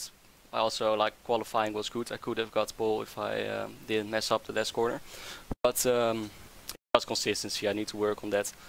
If I don't make mistakes, I can. I think podium was definitely possible, and find a little bit extra, and then maybe a little bit better, challenging Gregor and Martin. Yeah, it's good to see that you actually admit to that, because we did see you in the Pro Series. You were very quick, but you had those consistency issues. But not a lot of drivers admit to it, so it's good to see. Final question, though. You had that small moment at the hairpin, and Gregor was all over the back of you. Was that pressure from Gregor, or was that just inconsistency again? Well, it was also a bit of pressure, but I knew I was losing the place anyway on the next straight. But I was running the brake bias quite much to the rear, so... yeah, I locked up the brake slightly and then I lost it. Eventually it didn't really make much. There you go, Will. Freek Schotters, P4 for him, and great result, it has to be said, for any other driver in this field. But for Freek, I'm sure he wants more. I'm sure he wants a couple podiums, even a race win here and there for 2017. Yeah, indeed so, as there was Freek. We've also got ourselves Matt Backham, P number 5. Talk us through it there, Johnny. Mac Backham, join me again. Mac, it's been a while since we last spoke. I want to bring up, and we're going to speak to Chem as well soon enough, maybe. The battle between you two going into the hairpin, that was the big story. What was your decision to go up the inside and then Chem also defending it at the same time? Was that, do you think it was a fair move or not? Yeah, it was first of all, it was a fantastic race with Jem. Just being that close the whole race is quite intense. And we actually had 2 overtakes in the hairpin. First one was when I got stuck behind the lap car, and he just dove up the inside, and I was so busy with the lap car in my mind that I completely forgot that Jem was behind me, and suddenly he was there, so I had to yield. It was a really good move. And then, what was it, 12, 13 laps later, I actually went to the inside and braked a little early, just so I wouldn't hit him and repeat Monza from the Pro Series. And then Jem went a little defensive as well, and I just locked up, and yeah, we collided. Nothing really happened from it. I got a little front wing damage, but that doesn't really hurt you in this car apparently, so yeah, no harm done. Yeah, and you almost, at the hairpin on the final lap, don't think we didn't catch that, you almost lost the car and you just maintained P5. Was the tyre wear an issue? I asked Freek in the Redline cars, he said it was okay. It looked like the Coanda cars were a little bit better anyway, at least Martin was, and yourself, in terms of tyre wear. Was it fine from your perspective? Yeah, it just seemed like the race was completely settled already, so I wanted to give some excitement to the broadcast and decided to make it close in the end. But my tyre wear was completely fine. I'm actually kind of bummed out. It was really good, my tyre wear, especially in the second stint. When I got overtaken by Jem, I think I was only 4 seconds behind the Redline cars, and I am 99.9% sure I would have caught them at the end of the stint. Yeah, if we didn't lose time in traffic and battling each other. So that's kind of a bummer, but I'll take P5 for now. Yeah, and final thing, this is, I'm being legit when I ask this. Why do Coanda throw you with such a purple livery? Is it because they think that if you get in a crash, they're going to say, oh no, he looks different to our car, so he's not part of the Coanda team or something? You run a different livery to the rest of the team. Marty actually has the same one. We decided at the start of the season that we wanted to differentiate ourselves a bit. So we had 2 cars with white and purple and 1 with black and purple. And Marty and I so happened to like the darker car a bit more. So yeah, we ended up with that. Yeah, I didn't even notice that. That's silly me. Don't worry, just ignore that question. Marty's running the same thing. Good race from you, Mac. Good stuff, and we'll see you over at Road America in 3 weeks' time. Keep practicing, mate. Yeah, thank you. We'll definitely try and do better next time. Thank you so much there to Matt Backham, to Chen Bullet Bassi, and also to Martin Cronquet as well. Well, Johnny, Canada again proves how unpredictable the World Championship Grand Prix Series can be. It is, and I don't know whether or not it's a surprise to see Chem up there in 6th. Amazing performance, but he's always had the pace. It's just whether or not he's shown it. Chem, is it a surprise for you to be up there in 6th position? You've had the pace all season, but you finally be able to show it race-wise as well at Montreal with no penalties, nothing. Well, since round 1 I had some bad luck qualifying this season. In the first 2 races I had damage on my front wing, so I think I always had top end pace, but I could never show it like you said because I always had some damage. But this race it went all better. I started P17th, I think, so definitely happy with the result. And talk about the, I don't want to call it drama, but you've left Radicals in the past couple of weeks. That's what we've heard. I think it's confirmed right now. We have to officially confirm it. Why is it that even when, for example, Patrick left Apex and you guys perform better? Is there a reason why you've performed better this round, or is it just because, as you mentioned, you weren't able to show that pace? It was because I wasn't able to show that pace. It has nothing to do with like changing teams. I think it's just like good luck, better timing and all that, because I have a lot of respect for all the drivers in Radicals Online. They're still a really good team. It was a pleasure to work with them in the World Championship as well. So yeah, this was my first race as a private year, but I mean, it all went well, and I'm definitely happy with the result. It was quite close to P5 even. Top 5 would have been amazing, yeah, starting P17. So see if I can improve on qualifying a little bit in the remaining rounds. Yeah, starting 17th is not where anyone wants to be. You almost got Mac though in the final lap. I like that though. Mac made that mistake and it was getting so close between you two. But I do want to ask though, Road America 3 weeks time, I haven't seen much of you at Road America. Like, I don't know why, but is that a track that you enjoy? Because if you think about it, it's the characteristics of it's not the same as Montreal. Lots more faster corners over there. Setup, you approach it a little bit differently to here, but are you going to be as quick as you are at Road America? To be honest, coming to this race, I never thought Montreal was one of my fastest tracks because I actually enjoy the fast and sweeping corners more than slow corners, because I always had some issues in traction, especially with worn tires. So like tracks like Silverstone suit me better. I'm looking forward to Road America. I've actually never raced there in an F1 car. It wasn't in the pro season, but I expect to get a decent result there as well. We'll see how it goes. Yeah, there you go, Will. Chem, we've spoken about him throughout the broadcast, trying to be Turkey's first ever Formula 1 driver. Hopefully he does get it. Finishes in P6 here today. Great result for him. Fantastic result. Fantastic result there for Chem. And well, Johnny, again, Canada really does show why I love it so much as a World Championship Grand Prix Series venue. Because it's so unpredictable. But let's talk very quickly about that incident with Graham Carroll. He's not come for an interview. He must be very angry right now. Yeah, I wouldn't come for an interview either. I just, you know, it's just, I don't even make me start about backmarkers in racing, because look, I know Vaz, obviously, from my perspective, he didn't mean it intentionally, but just the decision-making and the thinking, like, you're up the inside, you're already basically practically off the racetrack. Just pull off and slow down. Why do you need to go to the middle to avoid a speeding car through? Yeah. You just have to... to me, decision-making wise, it was ridiculous, but that's cost Graham. It was definitely going to be a podium, because he had the advantage over Bono. And that's and this and the other. But anyway, look, let's move on. Don't know what else to say. That's probably going to be his best race of the season if you look at what happened in 2016. Yeah. That's a shame for Graham Carroll, but still out front. 3-3 there for Martin Cronquet. What now? I don't know. You just keep winning.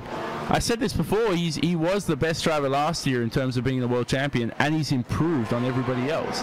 So I don't think I mean, is this the best we're ever going to see him? Because I thought like 2 years ago was the best we were ever going to see Martin Kroenke, and he's taken it to a next level. He's improved every single season. If you look at his stats, and I know stats in motor racing are very stupid to look at, but if you actually look at the stats, he's improved every single season since 2012 when he entered the championship as a 20-year-old. And I mean, his starting positions increased, his amount of poles and wins, etc. Just amazing stuff. So, so far he's had a perfect season, and he's led every single lap except for those first 4 today that Graham led, just because of Kroenke's poor start. Yep, but it is Martin Kroenke who does win the 3rd round of the 2016 iRacing World Championship Grand Prix Series. Thank you so much to everyone that's been a part of our coverage here today. From Jonathan Simone, I've been Will Vincent, and well, Martin Kroenke has won his 3rd race out of 3. In 2 weeks' time, in 3 weeks' time, we head ourselves over to Road America. A different racetrack, yes, but still the challenge is the same. And if Kroenke can make it 4 out of 4, he really is going to be odds-on favourite to win the 2017 championship. Thank you so much for watching. We'll see you all next time. Goodbye.